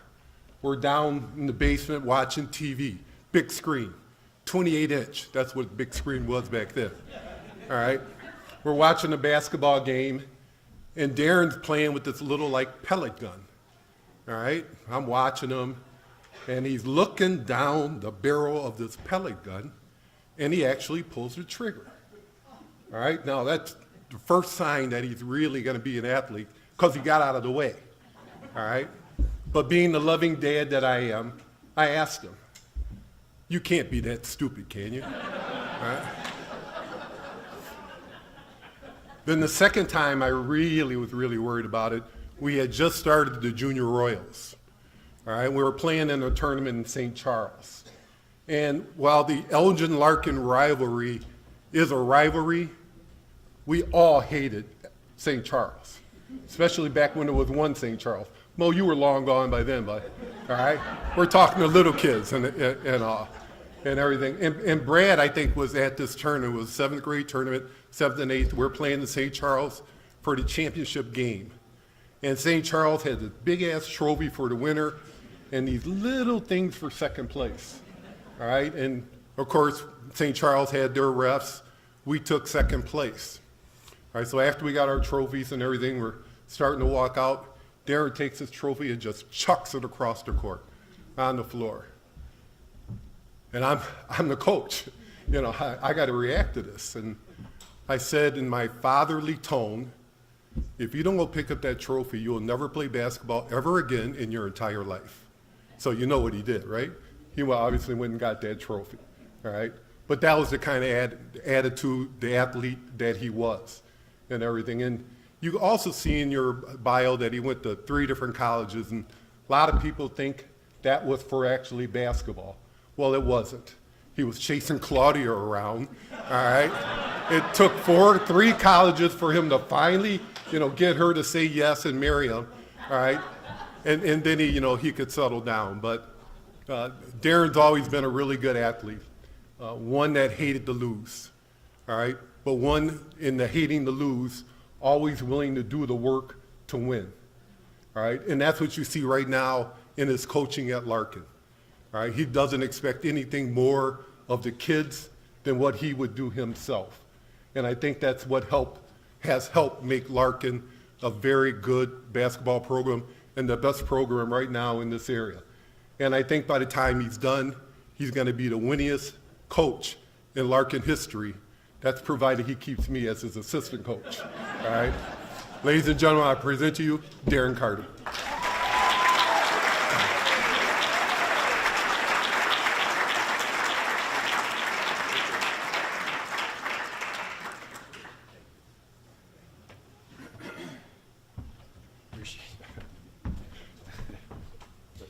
All right. A little bit of a revisionist history in that speech of his. One, I did not get out of the way of the pellet. It hit me in my eye. And he left out a couple choice words that he said to me as well. But there are some young kids here and watching. Forgive me as I pull up my speech, just to let everybody know I am what I say either the oldest new school person or the newest old school person. But I put my speech on a phone, all right? So that makes me feel a little younger, all right? It's an honor to be inducted with everybody here today. I can't state that enough. I never really thought I'd be here as a player. So I just want to thank the people who nominated me. I know who you are, and the people who voted for me.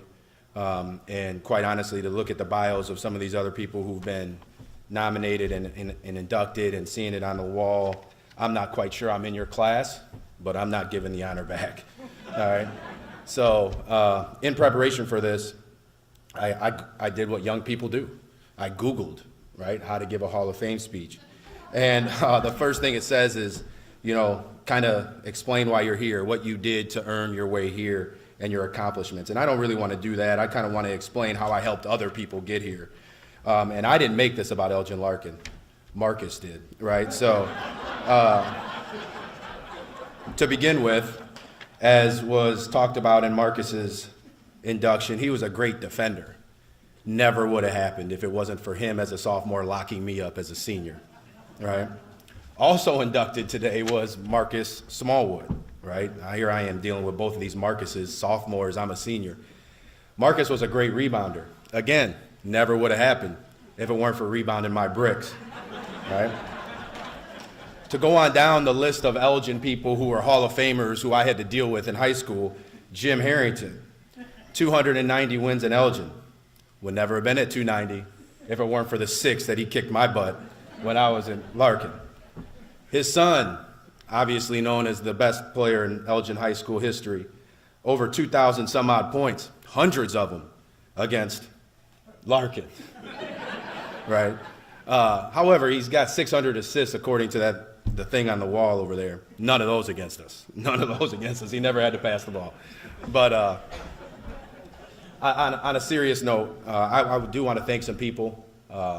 That's the other thing Google told me. So it said, talk about your accomplishments and then thank some people, right? So I do want to thank some people who, some of which aren't here. If you're not, I'm not going to say your name other than my sister Katie. I want to thank her. Speaking of another person I helped get inducted to the Hall of Fame, I'm running around bases of her when she played softball and stuff like that. But Katie, I just want to thank you. I'm not sure you're watching, but it's on YouTube, so you'll watch it tomorrow, for being a role model and a heck of an athlete that I just wanted to try to fill the shoes when you left the school. Thank my sister Corey for all the backyard basketball games, many of which I never won. And you can imagine, because of my dad's story, how I took those losses, right? Some of which were so bad that my parents had to suspend our games in the backyard. But thank you, Corey, for everything that you did. I want to thank my mom. I've been told a couple times in the last couple weeks, hey, you know, your whole family's inducted but your mom. And I can tell you this, if it weren't for my mom, none of our family would have been inducted, right? So,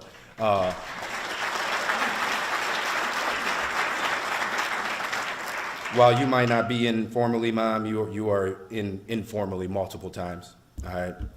I want to thank my wife, right? Because, and you're like, why you used to thank him as wife? Well, first, because I'm going home with her, but second, because I met my wife when I was 12, right? So she's been by my side, behind my back, in front of me, being my cheerleader, being my coach, being my number one supporter, but also my number one critic as an athlete, right? There were plenty of times I didn't want to go to the gym. She was willing to go rebound. She was willing to go work me out. So I want to thank you for all that support, all right? I want to thank my teammates. I want to thank my coaches. Coach Brad Gavlick's here. He was a teammate of mine when I was a sophomore, and I was a scrawny little punk. And he was a senior, and I was the only sophomore playing on a team full of seniors. And he was one of the guys that kind of made me feel comfortable, right? Made me feel comfortable, so I really appreciate that. You know, it's ironic that I get this award here because the rec center that symbolizes to me the tearing down of the YMCA, right? The YMCA. And the YMCA was where I really learned to love the game, learned to play the game, learned to compete in the game. And the YMCA is where I judged my game. That's where I judged my game. When I was young, I wanted to be good enough that at the end of the day on Saturday mornings that they would let me play when they needed a guy. Then as I got a little bit older, I wanted to be good enough for them to let me play normally. Got a little bit older, I wanted to be good enough that when my team lost, I would be picked right back up, right? So the YMCA is where I kind of saw my game. And then I finally realized that maybe I was starting to become a really good player when the people at the YMCA were worried about me being on a team with other good players, right? So without the YMCA, I know I wouldn't be here. So as weird as it sounds, I've thanked some of them individually. I just want to thank the people at the YMCA. If you've ever played against me, played with me, you helped me get to where I'm at. Last thing, you know, not to talk about any specific things, but basketball to me was a lot more than just on the court stuff. My daughter's here, my son's not here. You can all thank me for that. I love them to death, but we're all better off for it. And I hope my son and my daughter get from sports what I got from basketball, right? Whether it was a small Salvation Army gym where you couldn't shoot a shot so high that it hit the top of the ceiling, a small gym at Lincoln College when I was a freshman, or the beaches of Hawaii that I got to go to because I was playing at St. Louis University. It's not the games, it's not the stats, it's the life lessons that I've learned. I learned humility, I learned self-respect, I learned the ability to kind of criticize yourself and know that you got to grow. And as my kids get older and join sports and extracurriculars, I hope that's the same thing for them, right? So again, I'm a lifelong Elgin resident. I'm back in the city doing things because I love it here and it's in my bones. I cannot express to you enough how grateful I am for this honor. For a very long time, my daughter, who's now getting into basketball, we would come shoot and we would leave and she would say, "Daddy, why are you the only one in your family not on that wall?" Right? So, and I would tell her because I wasn't good enough, right? But maybe I'll get there as coaching. But so some people made some mistakes and made some decisions and they voted for me. Maybe they didn't know who they were voting for, but I'm up there now, honey, and you can't ask that anymore. Thank you guys very much.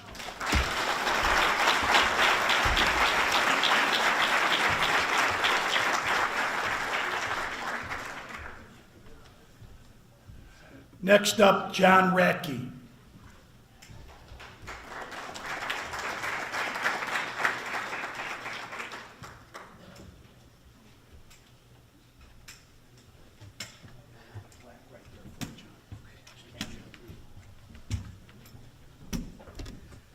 Thanks, Jim. Hello, everybody. It's good to be back here at this banquet, isn't it? We sure missed this last year, and it's really been sitting here tonight thinking about how good it is to be back here in the Heritage Ballroom at the Edward Schock Center celebrating 42 years. First of all, congratulations to all the inductees, the Outstanding Achievement Award winners, the Scholarship Award winners, the Vic Massey Award winners, Corrine, everybody who's been recognized tonight, congratulations. When we get done, I've just been told they're gonna open the, excuse me, they're gonna open up the gym, Darren and Marcus, one-on-one, but then I'm telling you, the winner's getting her butt kicked by Corey, so. And Ben's filming it all, too. You know, the gentleman that I have the honor of introducing was the social media of the IHSA before there was social media. Back when I started at the Daily Herald full-time in 1997, we had one computer that could log on to the internet in our office. And if you've ever logged on to IHSA.org, if you've ever looked at any score on the IHSA website, it became possible because of Scott Johnson.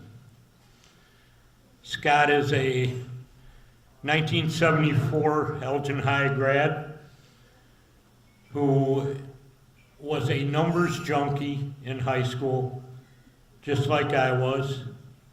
I wasn't good enough to play much beyond freshman year of football, but I love numbers, I love stats. That's where Scott got his beginning. He went on to the University of Illinois, and eventually he became recognized as one of the most influential technological innovators among anyone who worked for a state high school association in the country. Think about that for just a minute.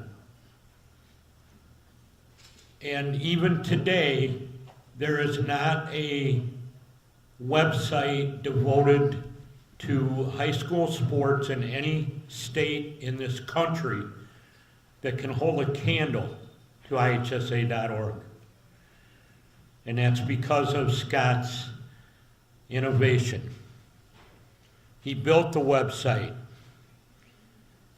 He served as an he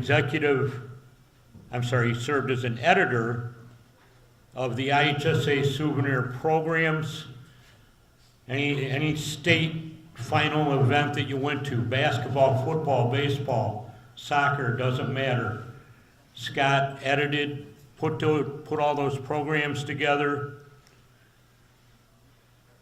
He has run the state chess tournament for the IHSA since 2002. Other publications, other projects. He was always a very busy guy. But one thing I can tell you from a personal side about Scott is that he never, ever did not have a minute for me, for you, for anybody who needed to know something, whether it was about the IHSA or one of his real pet projects, the Eldon High School basketball record book, which he maintained. I'd say, I wish I do still have it somewhere. It's in a box somewhere between here and Iowa. This thing had every single box score of every single basketball game Elgin High School ever played from day one right through the time that he got a little busy and had to give it up around 2000. Think about that, about 100 years of box scores, 100 years of records. And when we decided to put together a special section on the 100th anniversary of Elgin High basketball, that would not have come together without Scott. Scott wrote a couple articles for us for that, and that entire project was all about, it wasn't all about numbers. A lot of that project was about numbers. Those numbers came from Scott.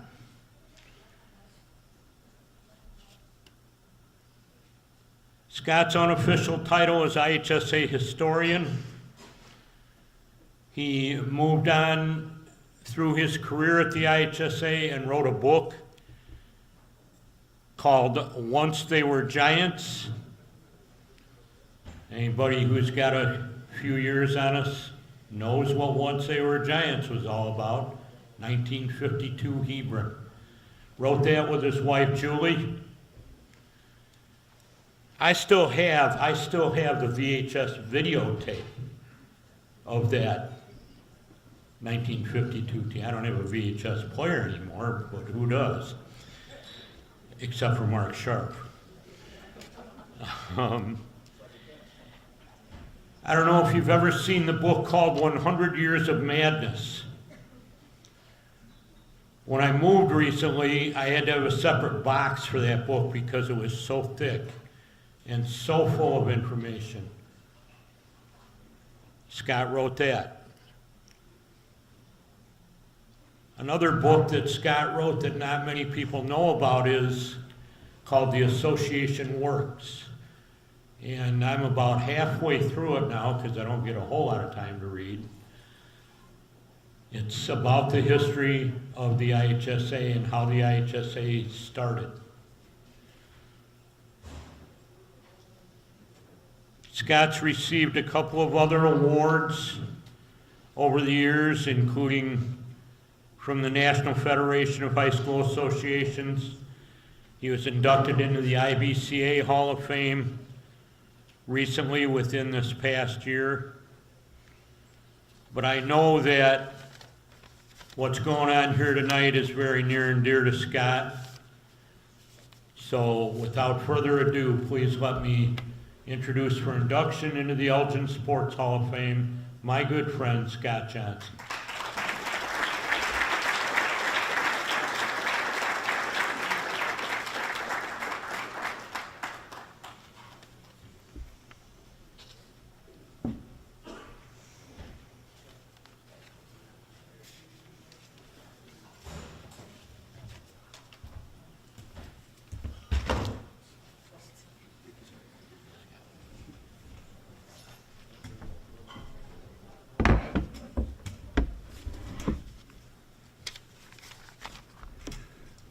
Thanks very much, John.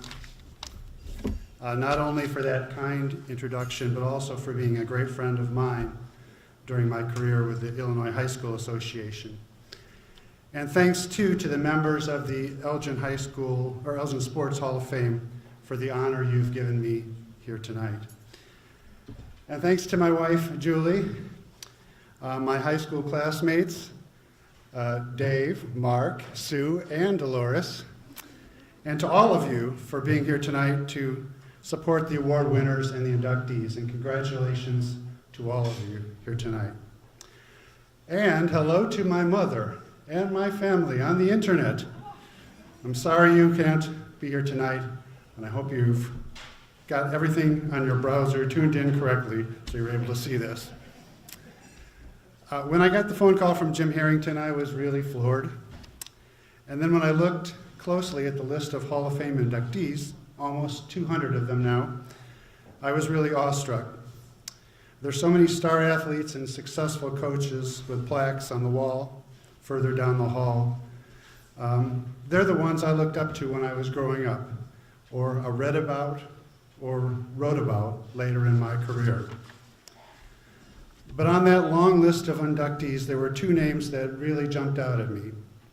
And I'd like to remember them tonight because they made a difference in my life, and their inclusion makes me proud to be a member of this Hall of Fame.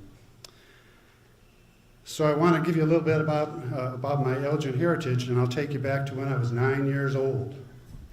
And my family had just moved to Elgin, and I had only one interest, and that was baseball. So when summer rolled around, I got my glove and tried out at the National Little League field way out on the edge of town. And my only experience was in the St. Charles T-Ball League. But lo and behold, I got drafted by the Tigers. And my coach was Jack Keeney. Many of you remember Jack, I'm sure. He owned the sporting goods store downtown. And from his biographical sketch, I found out that he was a semi-pro baseball player in his day. But we didn't know that. To us, he was just Mr. Keeney, coach. And he was a great coach. He taught us how to bunt, taught us how to hit the cutoff man for the relay, taught us how to execute a rundown play, making sure to drive the runner back to the previous base. And you know, those are things that Major League players could use a lot of help with these days. And he made the game fun.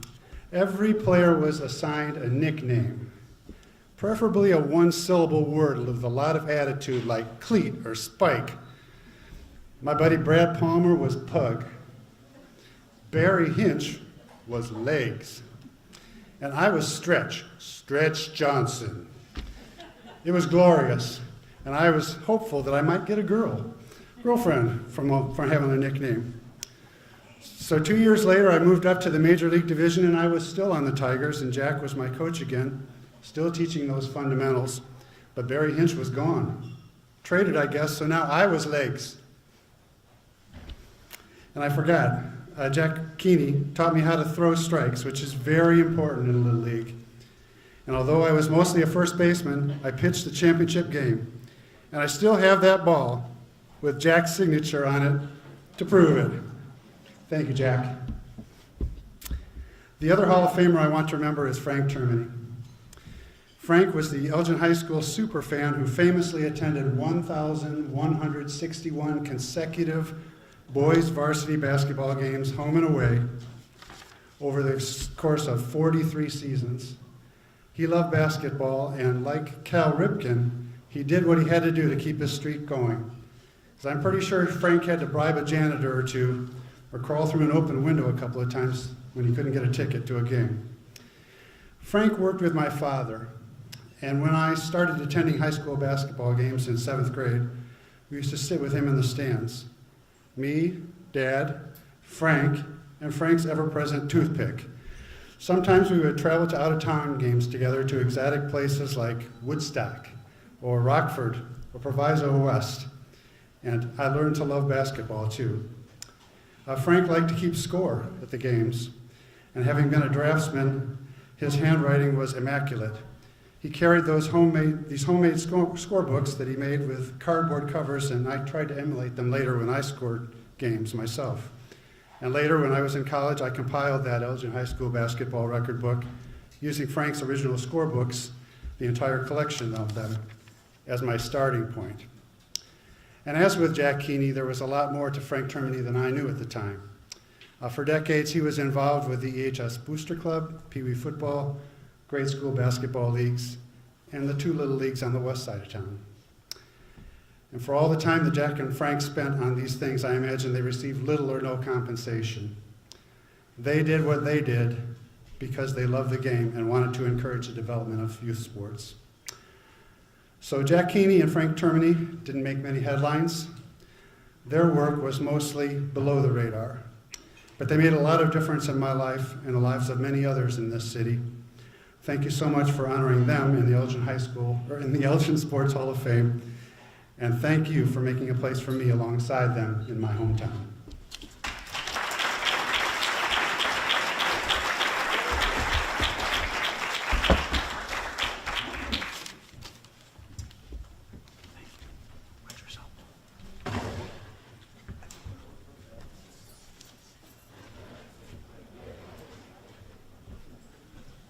Next up, Rich Renner.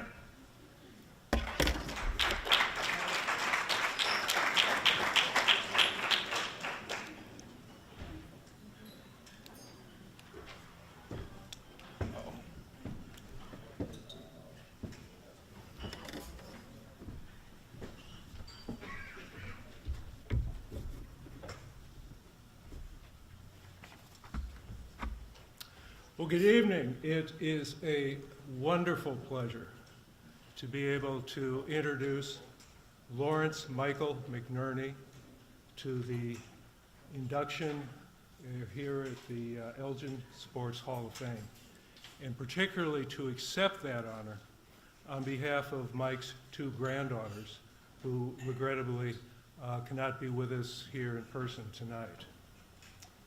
Now, when I look around the room, I'm struck by the fact that there's likely nobody here who knew personally Mr. McNerney, because after all, he passed away almost 80 years ago in 1942.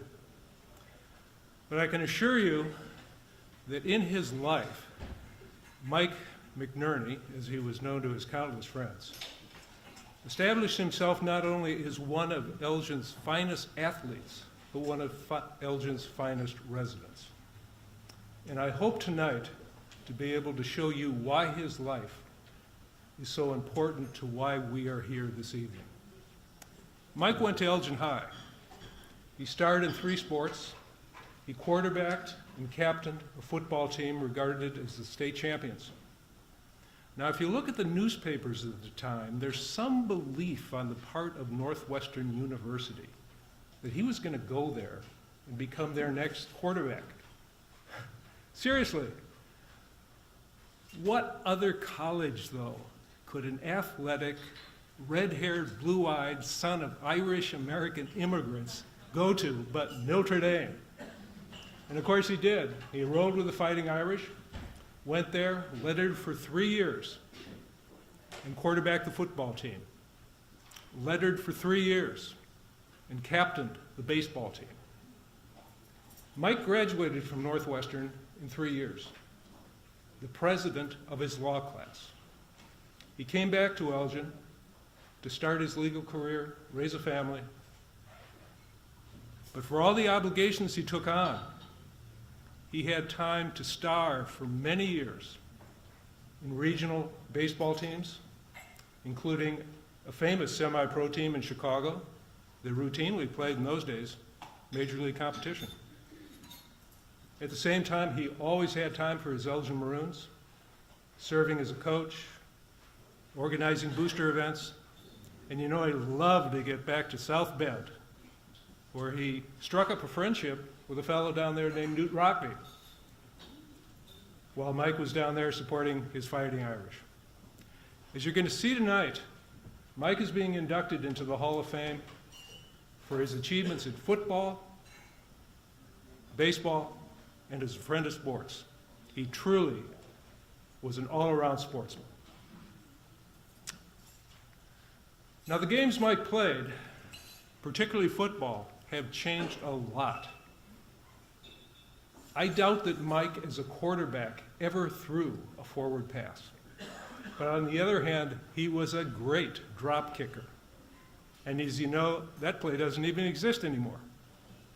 So when we're here tonight trying to get our modern minds around Mike's athletic achievements, I would suggest to you that what speaks to us are not statistics, but rather the qualities that he brought to the playing field, qualities that are timeless and always appreciated.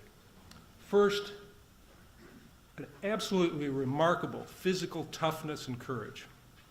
And second, a personality that simply radiated confidence and leadership. As for toughness, in his junior year at Elgin High, playing against Rockford, he took the opening kickoff, did a good run back, and broke his leg. But he was the captain of that team, and he stayed on the field, and he quarterbacked the Maroons for most of the rest of the game on a broken leg. Now, in his second year at Notre Dame, He was not expected to play in their big game against Wisconsin. His knees were just too damaged. But he did suit up, they put him in, and he was nearly killed. He took injuries that were so severe, including one, a powerful hit just above his heart. He was taken off the field unconscious. It took 30 minutes to revive him. The team sent him back home here to Elgin, hoping he could recover, but never expecting to see him on the playing field again that year. Well, he was back on the playing field for Notre Dame in a month. And on his first play back, he fielded a punt, ran it back 40 yards for a touchdown. Now, his senior year at Notre Dame was the year he quarterbacked the Fighting Irish. And it was probably one of the most brutal and tragic years in American sports history. You see, Mike played in the era of the flying wedge. You know that formation in football where the group of the young men get together around the ball and they just run it and push it forward into another group, which is running and pushing back, kicking, fighting, scratching. And so many young men, too many young men, were dying as a result of broken necks, broken spines, broken bodies. The President of the United States, Teddy Roosevelt, who you know was no wimp, called the leaders of football to a meeting at the White House and said, you have to change this game to save it. And they did change it. They introduced innovations to open up the game like a line of scrimmage and a forward pass. But Mike never experienced these changes. But thankfully, he did not have to give his life for the Fighting Irish, but he did give his mobility. You see, those knee injuries added up. And in his senior year, in October, there was a headline in one of the newspapers that said, McNerney quits the game. His knees were just too bad. Now, he stayed with the team because he had such leadership qualities that they wanted him to coach the second team during practices. Well, this all lasted a couple weeks. Pretty soon he was back on the field. He finished up his senior year quarterbacking the Fighting Irish with special knee braces. I feel very confident that but for those knee injuries, we would be here tonight inducting a Major League Baseball player. Now let me break here for a moment and express my personal congratulations, and I'm sure those of the McNerney family, to everyone, all the individuals and the teams, who are being honored here this evening. Your achievements are awesome. And I want to thank, too, the Hall of Fame for giving the community the opportunity to recognize those achievements and celebrate them here tonight. This has made me think a bit and wonder, why is it that we not only enjoy, but that we honor sports so much? Bear with me on this because I know what we read in the newspapers and what we see sometimes on the playing field will challenge this belief. But isn't it still in our hearts the feeling that there's a traditional connection between sport and character? And isn't it true that our greatest sports heroes are men and women who not only entertain us, but inspire us? Jackie Robinson, Roberto Clemente, Jesse Owens, maybe Simone Biles. You have your own lists, each of you. Well, on my list is Mike McNerney. His life was an inspiration and a validation of the dignity of sports, the mission of this Hall of Fame, and why it is so great that we're able to get together here tonight and celebrate those values. Now, I'll say this, we all can be inspired by Mike's physical courage that he showed on the playing field, but that courage carried over into the rest of his life. When he was a young lawyer, he returned from lunch one day, looked under a desk and found a live bomb under the desk of a judge he was working for. And he took care of that situation. And Mike's physical courage was always coupled with a moral courage. He took on a lot of tough cases, and not always popular ones. And in the 1920s, when the Ku Klux Klan here in Elgin, and yes, we did have one, burned a cross on the front yard of a Catholic priest here in town. And that priest called up the Elgin police asking for help. And the police said, "You're on your own, brother." Mike Mcnerney stood up publicly against the Klan and said, "This has got to stop."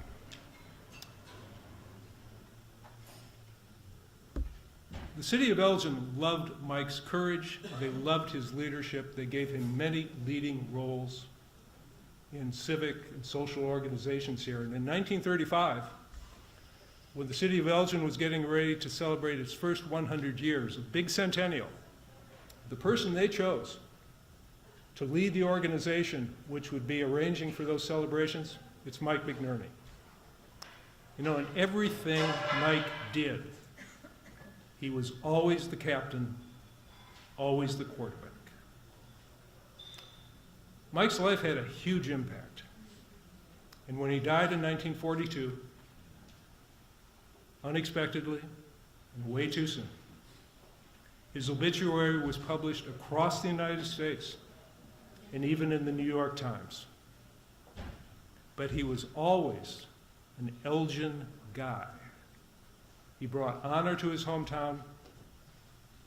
And so, on behalf of myself, but most especially on behalf of Mike's family, I want to thank the Elgin Sports Hall of Fame for honoring Mike tonight. Thank you very much.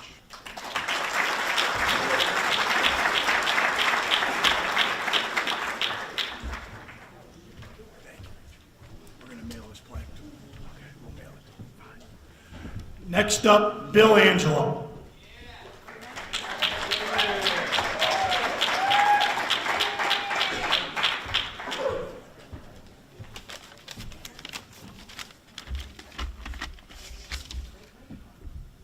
Hello, everyone. So, many of my former players, they get a little nervous when I get in front of the mic. They say I have a tendency to get a little long-winded.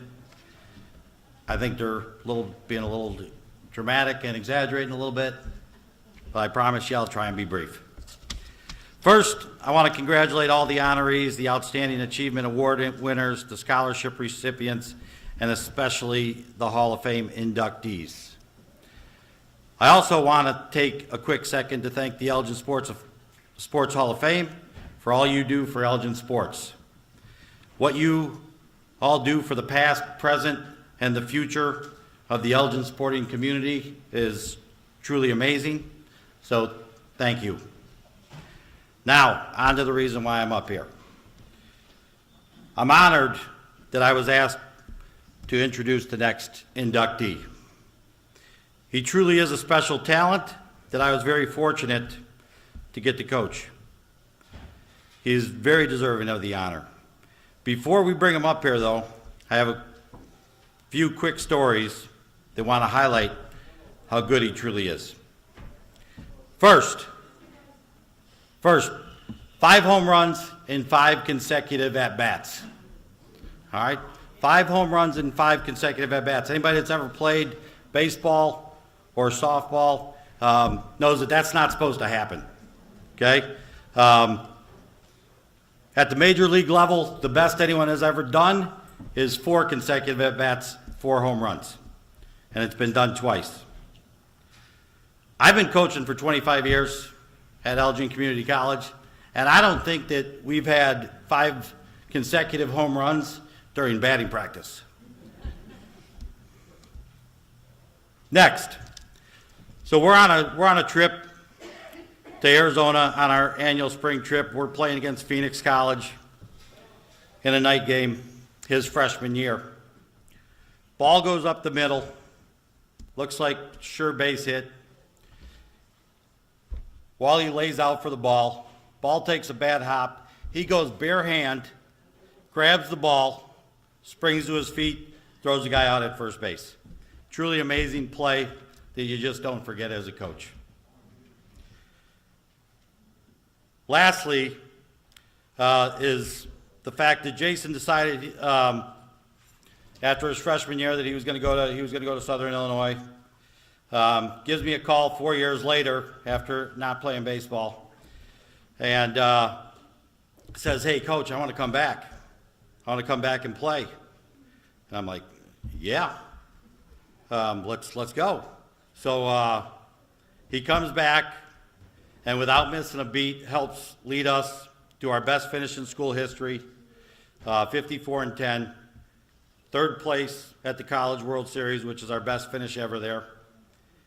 Set the doubles record that season, and which still stands today. Was named first team all conference and first team all region after taking 4 years off. These are just a few quick stories, just to give you a quick glimpse about the special player that Jason was. But what I remember most about him was his consistency and how he showed up to play every single day, which in my opinion is what makes a player truly great. So I present to you 2021 Hall of Fame inductee Jason Wally Richardson.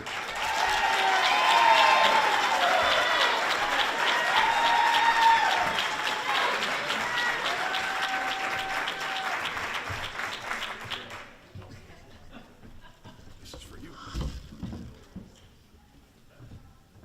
Congratulations. Thank you.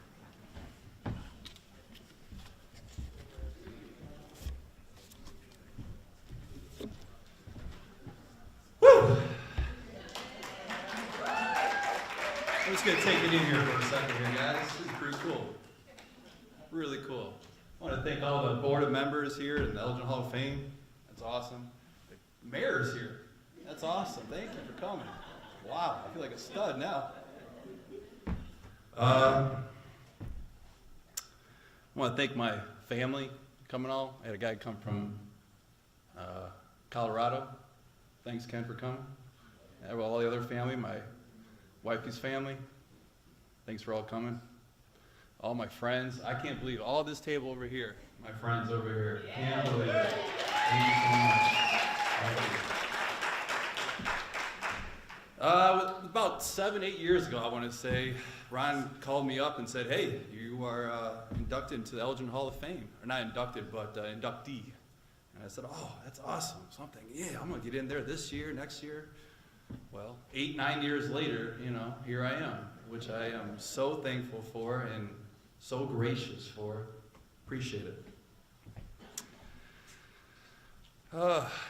I'm a huge sports fan. I love everything. I want to congratulate all the other inductees. I mean, hell, Marcus, I used to play against him. He was really good. He was playing the same team as Darren here. I was a year younger than him. Never steal the damn ball from him. He always had great handles, and boy, can he shoot. Don't let him fool you if he said he wasn't a good basketball player. He was awesome. Also wanted to thank the guy at handball, John. First time I was here, where is he at? There you are, buddy. First time I was here, my backdoor neighbor was Emmert, Chuck Emmert, and he was a handball player. And I'll tell you, he had a speech up here for a good hour when I was here. Let me tell you. I don't know if you knew Chuck. Did you know Chuck? Yep. Yeah, he was good. All right, take a little drink here.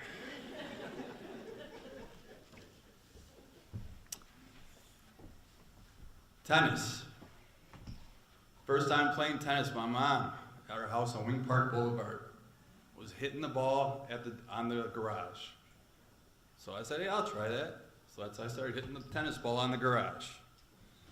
Back in those days, we had stick shift. I don't know if anyone knows what stick shift is these days. But I used to just put the clutch in. We were kind of on a decline, and I would back the car up, and I would hit balls there. They finally got me into a program at Wing Park. Dick Winky was his name, and he was my first coach. And he told me I had to go to Aurora. So I went to Aurora to play tennis with a coach by the name of Jack Sharp. He was my coach for all these years. Really good guy. I think he was a ranger. He used to sing this song, "I Want to Be an Airborne Ranger," all the time when we were training and stuff like that. we would have practice, at least 4 to 5 times a week in Aurora, taking Randall all the way down there before all the fast food and all that stuff was up there. And I want to take a big thank you to my mom. She's the one who drove me all the time. No air conditioning. Thanks. Appreciate it. All the tennis tournaments you took me to, really, really appreciate it. It was you.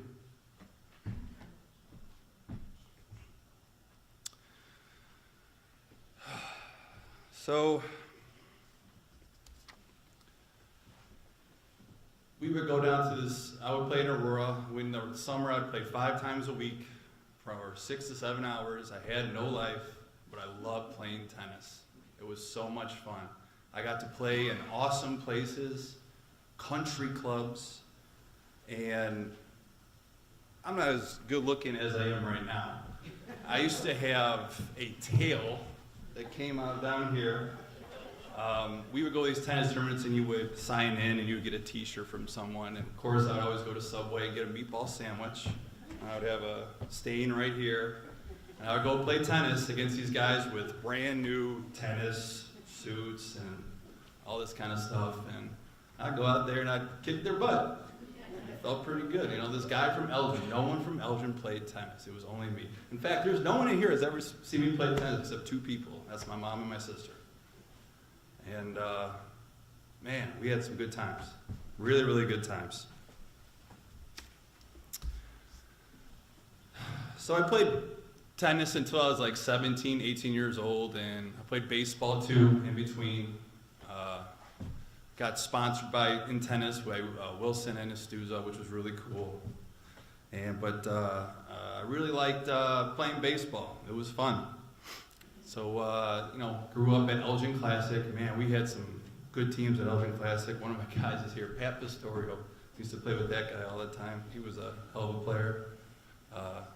McKenna, Krabbies, all those guys. We had some great teams. My junior year, I was the only junior to start. And, man, we just had a big team. Everyone had a home run in the starting lineup, and we had pitching, and we just fell short to Schaumburg that year. But, it was just so much fun. We hit so many home runs.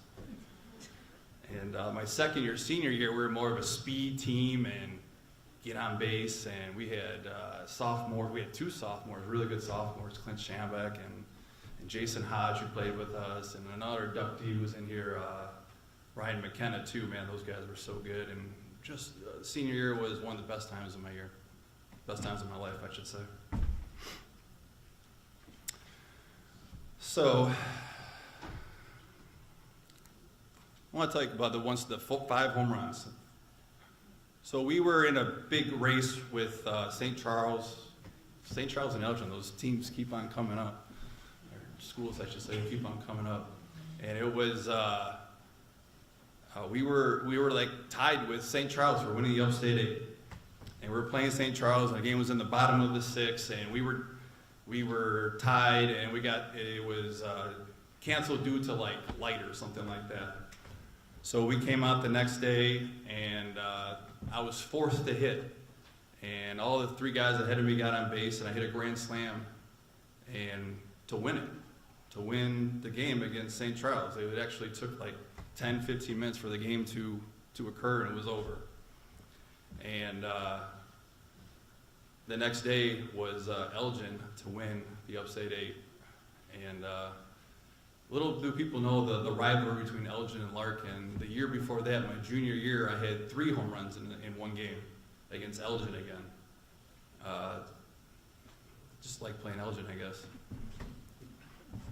But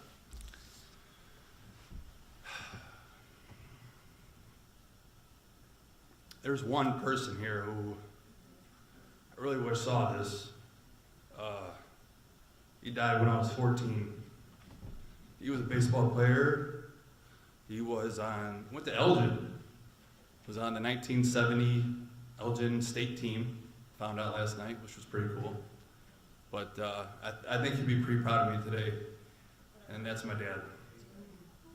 And I really appreciate everyone being here. Go Larkin, go Cubs.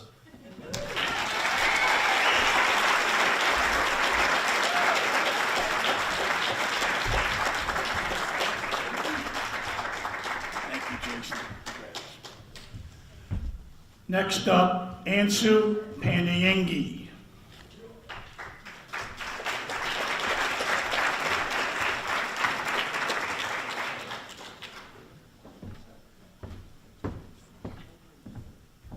Good evening. Come on now, good evening. There you go, there you go, there you go. Awesome, it's a wonderful opportunity to be here tonight.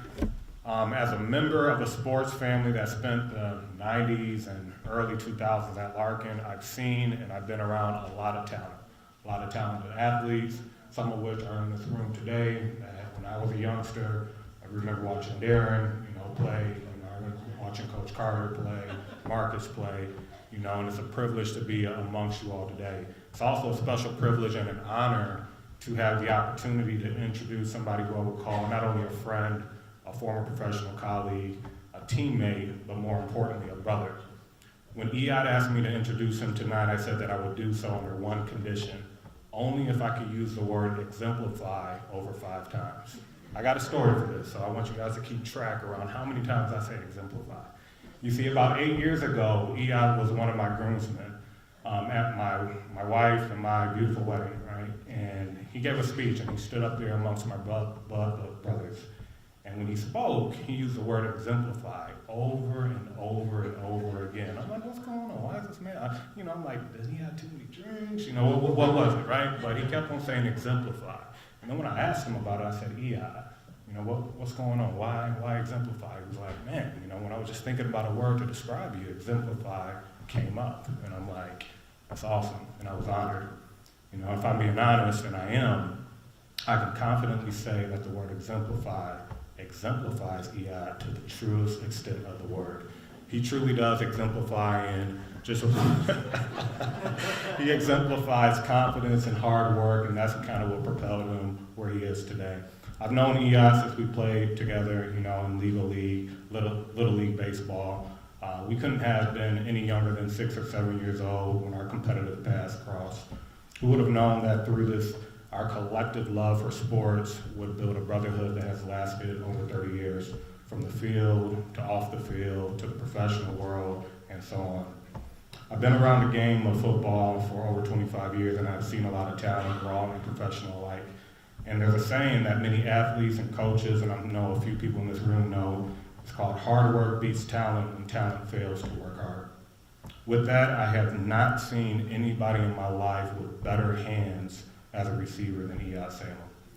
I can reflect back to when we were still in high school, preparing for college, and we would train together. And I was a running back at the time, and he would ask me to throw him the ball, and I would. I had no business throwing him the ball, but I would throw him the ball. And we were training. We were actually right here at this facility at the gym. He was like, honestly, I want you to pass me the ball. And I'm like, all right, cool. He was like, throw it as hard as you can. I'm like, all right. Throw it as hard as I can, and he catches it without flinching. He's like, I'm just scoot up a little bit closer.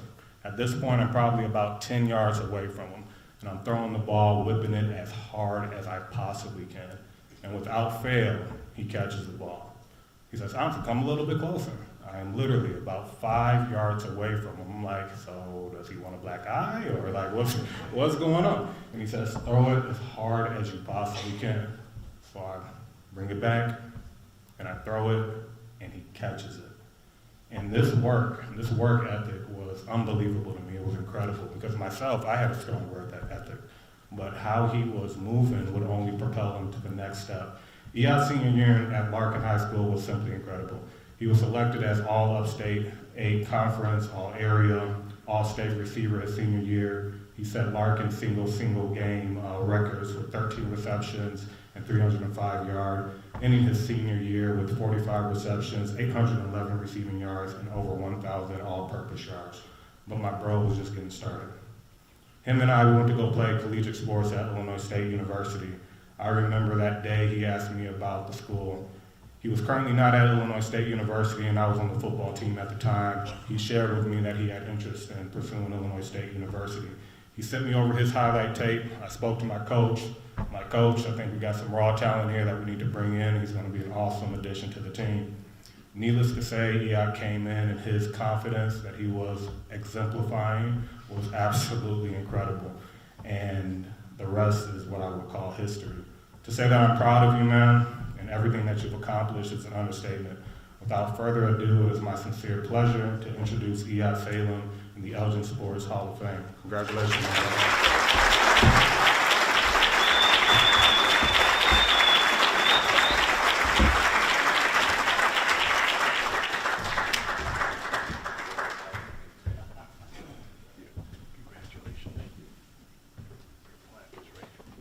Appreciate it. Thank you very much. Well, Ansu, that was nice of you. That was great. Nice words, man. Really nice of you. I appreciate you being here. I appreciate all of you for being here tonight. The staff, all the incredible athletes. I'm truly privileged to be standing up here. And, you know, as Coach Carter said, right, you got to start with some thank yous, right? So, you know, without a doubt, the folks that are here with me tonight, you know, my dad who put the ball in my hand, played catch with me, and you know, it's the first time I kept saying, hey, throw harder and harder. And, you know, my mom, the unbelievable support that she's given me over the years, and coming to all my games, learning as an Arab family how to tailgate was a little bit different. Rather than show up, walk in the stadium, and leave afterwards. But thank you guys to my friends, to everyone that's here. You guys have been an unbelievable support system to me, and this is something I couldn't imagine accepting without you guys here, because I really wouldn't be here without you guys. So thank you to my unbelievably beautiful wife. You know, I couldn't imagine being this happy right now in my life. I have a newborn, a 3-month-old, my first, and thank you. You know, I looked at my career, believe it or not, as a failure. It took me a while to really get over it, just because it's, you know, I had plans, as every athlete would, to be at a different level, to, you know, succeed, to achieve. And when I was cut by the Buccaneers and, you know, my career kind of fizzled out after that, it was a really, really difficult thing to get over, something I didn't really like talking about. And, you know, now, past few years or so, I would say last maybe 4 or 5 years ago, I've really truly started appreciating it. Mostly because I realized the better days are in front of me with my new family, and that's really what kind of matters to me. But I will say there are a couple of points of through my career that I thought were pretty interesting. So, you know, I didn't play organized football until the Redskins, right? You guys remember Redskins? Pop Warner, we talked about that a little earlier. Well, or the Elgin Football Club. Maybe that's what they're called now. You know, being somebody, I wanted to be a receiver, picked, you know, what number to want to be, chose 95. So here I am trying to figure it out, and I just remember just trying to fit in. I've never played organized football, trying to figure it out, and, you know, just blending in to the rest of the crowd until I really achieved what I thought was incredible, and I was a backup kicker. And so from that point on, you know, I just remember telling my coach one day after practice, throw harder. It was just a fun thing for me to do. Well, he decided the first time I thought I should get a pass in a game was the championship game. And it was in the fourth quarter. So pass gets thrown, I catch it, I black out, I don't know what's happening. And, you know, from that point on, I'm like, trajectory. This is where it's going to go. And so I got invited to play with the Chiefs. Now, if anybody understands in Pop Warner, the Chiefs, right, that was like where the big boys played. That's where you got an invite from the Chiefs, you made it, right? Well, my first day, I thought, I need to get some receiver gloves. I need to get serious about my craft here. So we happened to see a garage sale. So me and my mom loved garage sales. We'd walk in, and I saw a pair of gloves. I was like, these are gloves. These should work. They were big. They were yellow. I thought Chiefs, right? Well, it turned out to be gardening gloves. So I show up to practice with gardening gloves. And, you know, I'm like keeping them in my pants, like waiting to get ready. And here we are about to get ready to, you know, routes on air, whatever the case was. And here I go, ready to roll, right? Like there's like rubber beads on the back of it. And so I got made fun of, I got in a fight, and I quit that team. Because it was, you know, it was one of those things where I wasn't really going to be run over, right? So I left that, and the other tricky part about that season was, I was learning to run routes. I ran a post route. For you that do not know what a post route is, you run 10 yards up the field, then you break it off in a 45-degree angle towards the goalpost. So from that, I ran a post route and ran right into the goalpost.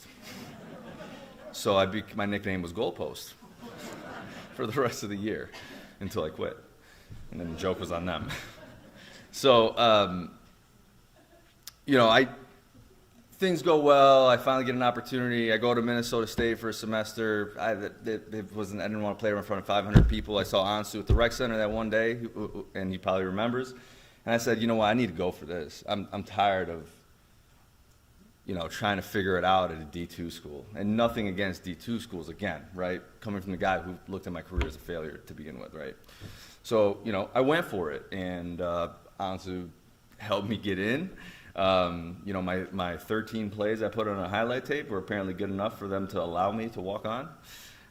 And so similar problem my first year there, right? Came in overconfident, not that strong or talented, maybe 165 pounds soaking wet. And for the first year, I think, honestly, you remember, my name was iPod, right? So it took me about a year for everybody to call me Ed. And so I'd have to say I look back on it now, I'm humbled, I'm privileged to be up here. I am truly grateful to have built the relationships I've built, to have such strong bonds that I've built, and I truly am appreciative of this honor. I want to thank you all for everything tonight, and congratulations to all the other individuals today. Thank you.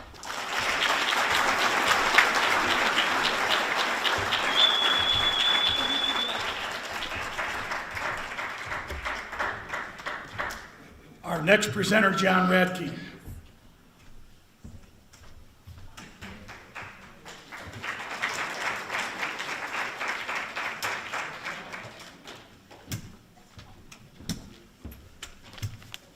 And if your programs are correct, I'm the last presenter. First of all, let me, before I speak for our final inductee, as a former member of the board of directors of the Eldon Sports Hall of Fame Foundation, I know how much work goes into organizing this event, and especially after the pandemic hiatus. So I think we all owe Jim, Ron, the board, the entire organization, not only a round of applause, but our deepest gratitude for tonight and for everything. I go back a ways, and I was in Elgin working at the Courier News when this organization was formed. And let me tell you something, it's come a long, long way. And it continues to move forward in a positive direction because of the people that are on the board, the people that run this thing, the people that give incredible time of themselves to this organization. So Jim, Ron, Mark, everybody on the board, thank you.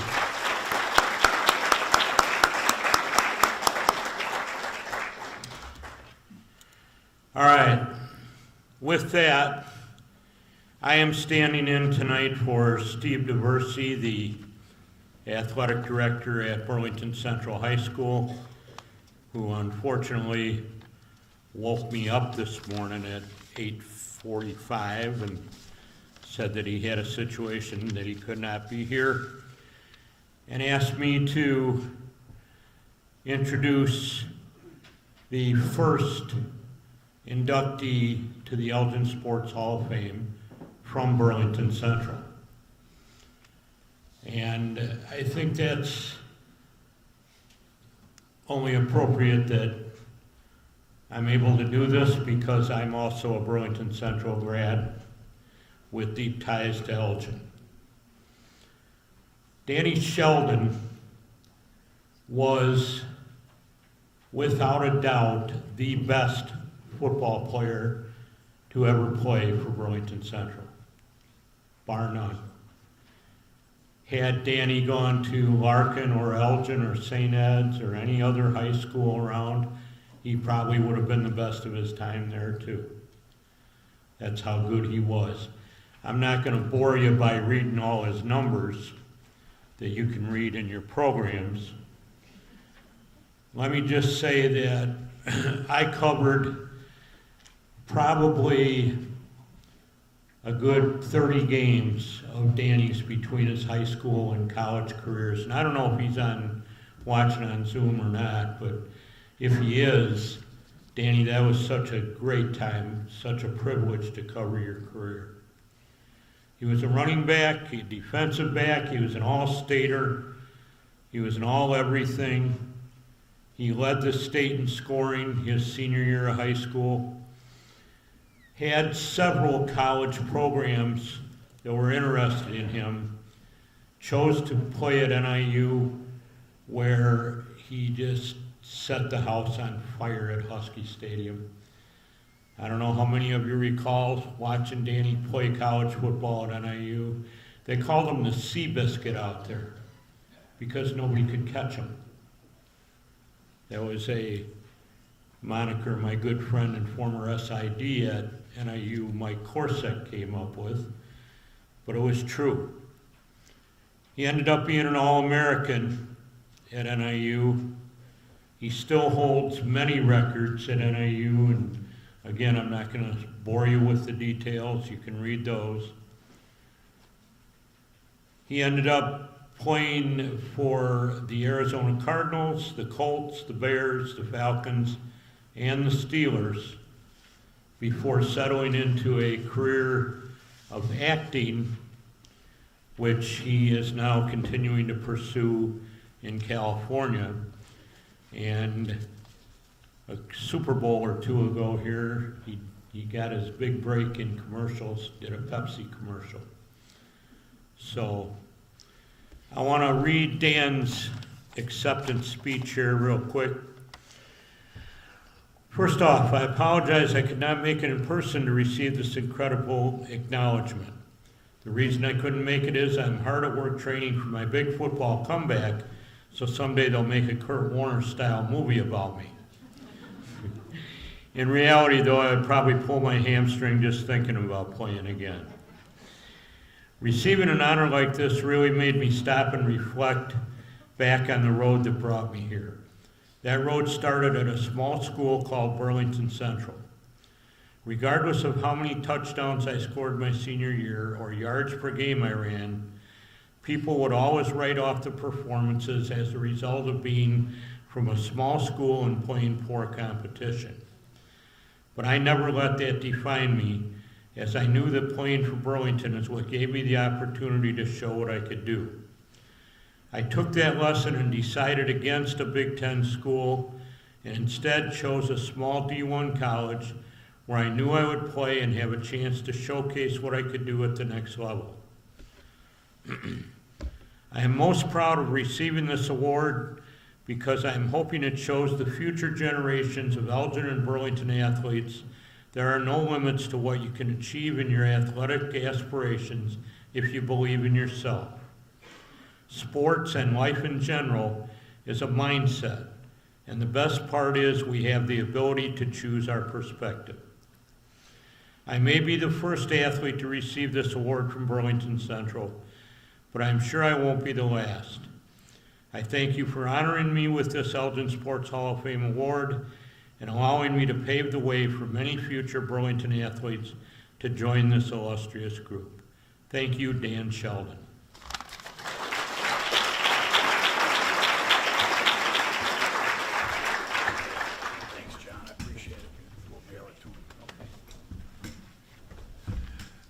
What a fantastic evening. Just give me 1 or 2 minutes to sum it all up. I know it's been a long night, but this has been 2 years to put together because of missing the pandemic, or because of the pandemic situation last year without a banquet.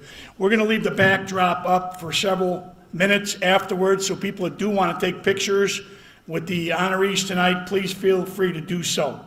After tonight, we have 199 members in the Hall of Fame. Fantastic. Number two, we've given out $675,000 in scholarships in the last 42 years, which is another incredible accomplishment. We have digitized our Hall of Fame through the efforts of Touch Pro, Ben Erickson, Corey Topple, etc. 2 weeks ago. We promise it'll be updated, continue to be updated, so next year's banquet hopefully will be completely updated. If you like what you have heard tonight and like what you have seen, please, please take a look at the back of the program. There's a membership/donation form there to our organization. We would like to thank all the members who year after year have supported this organization. They are listed on our program toward the back. With their financial support, we are able to continue our scholarship program. Please, to our board of directors, I thank you for all of your volunteer service that you give each and every year on this board. I'd also like to thank everybody in this room for their patience tonight. Thank you for coming out and supporting our honorees.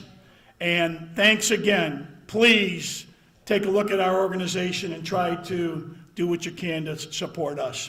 Thanks again. Drive home safely. Thanks for your attendance tonight.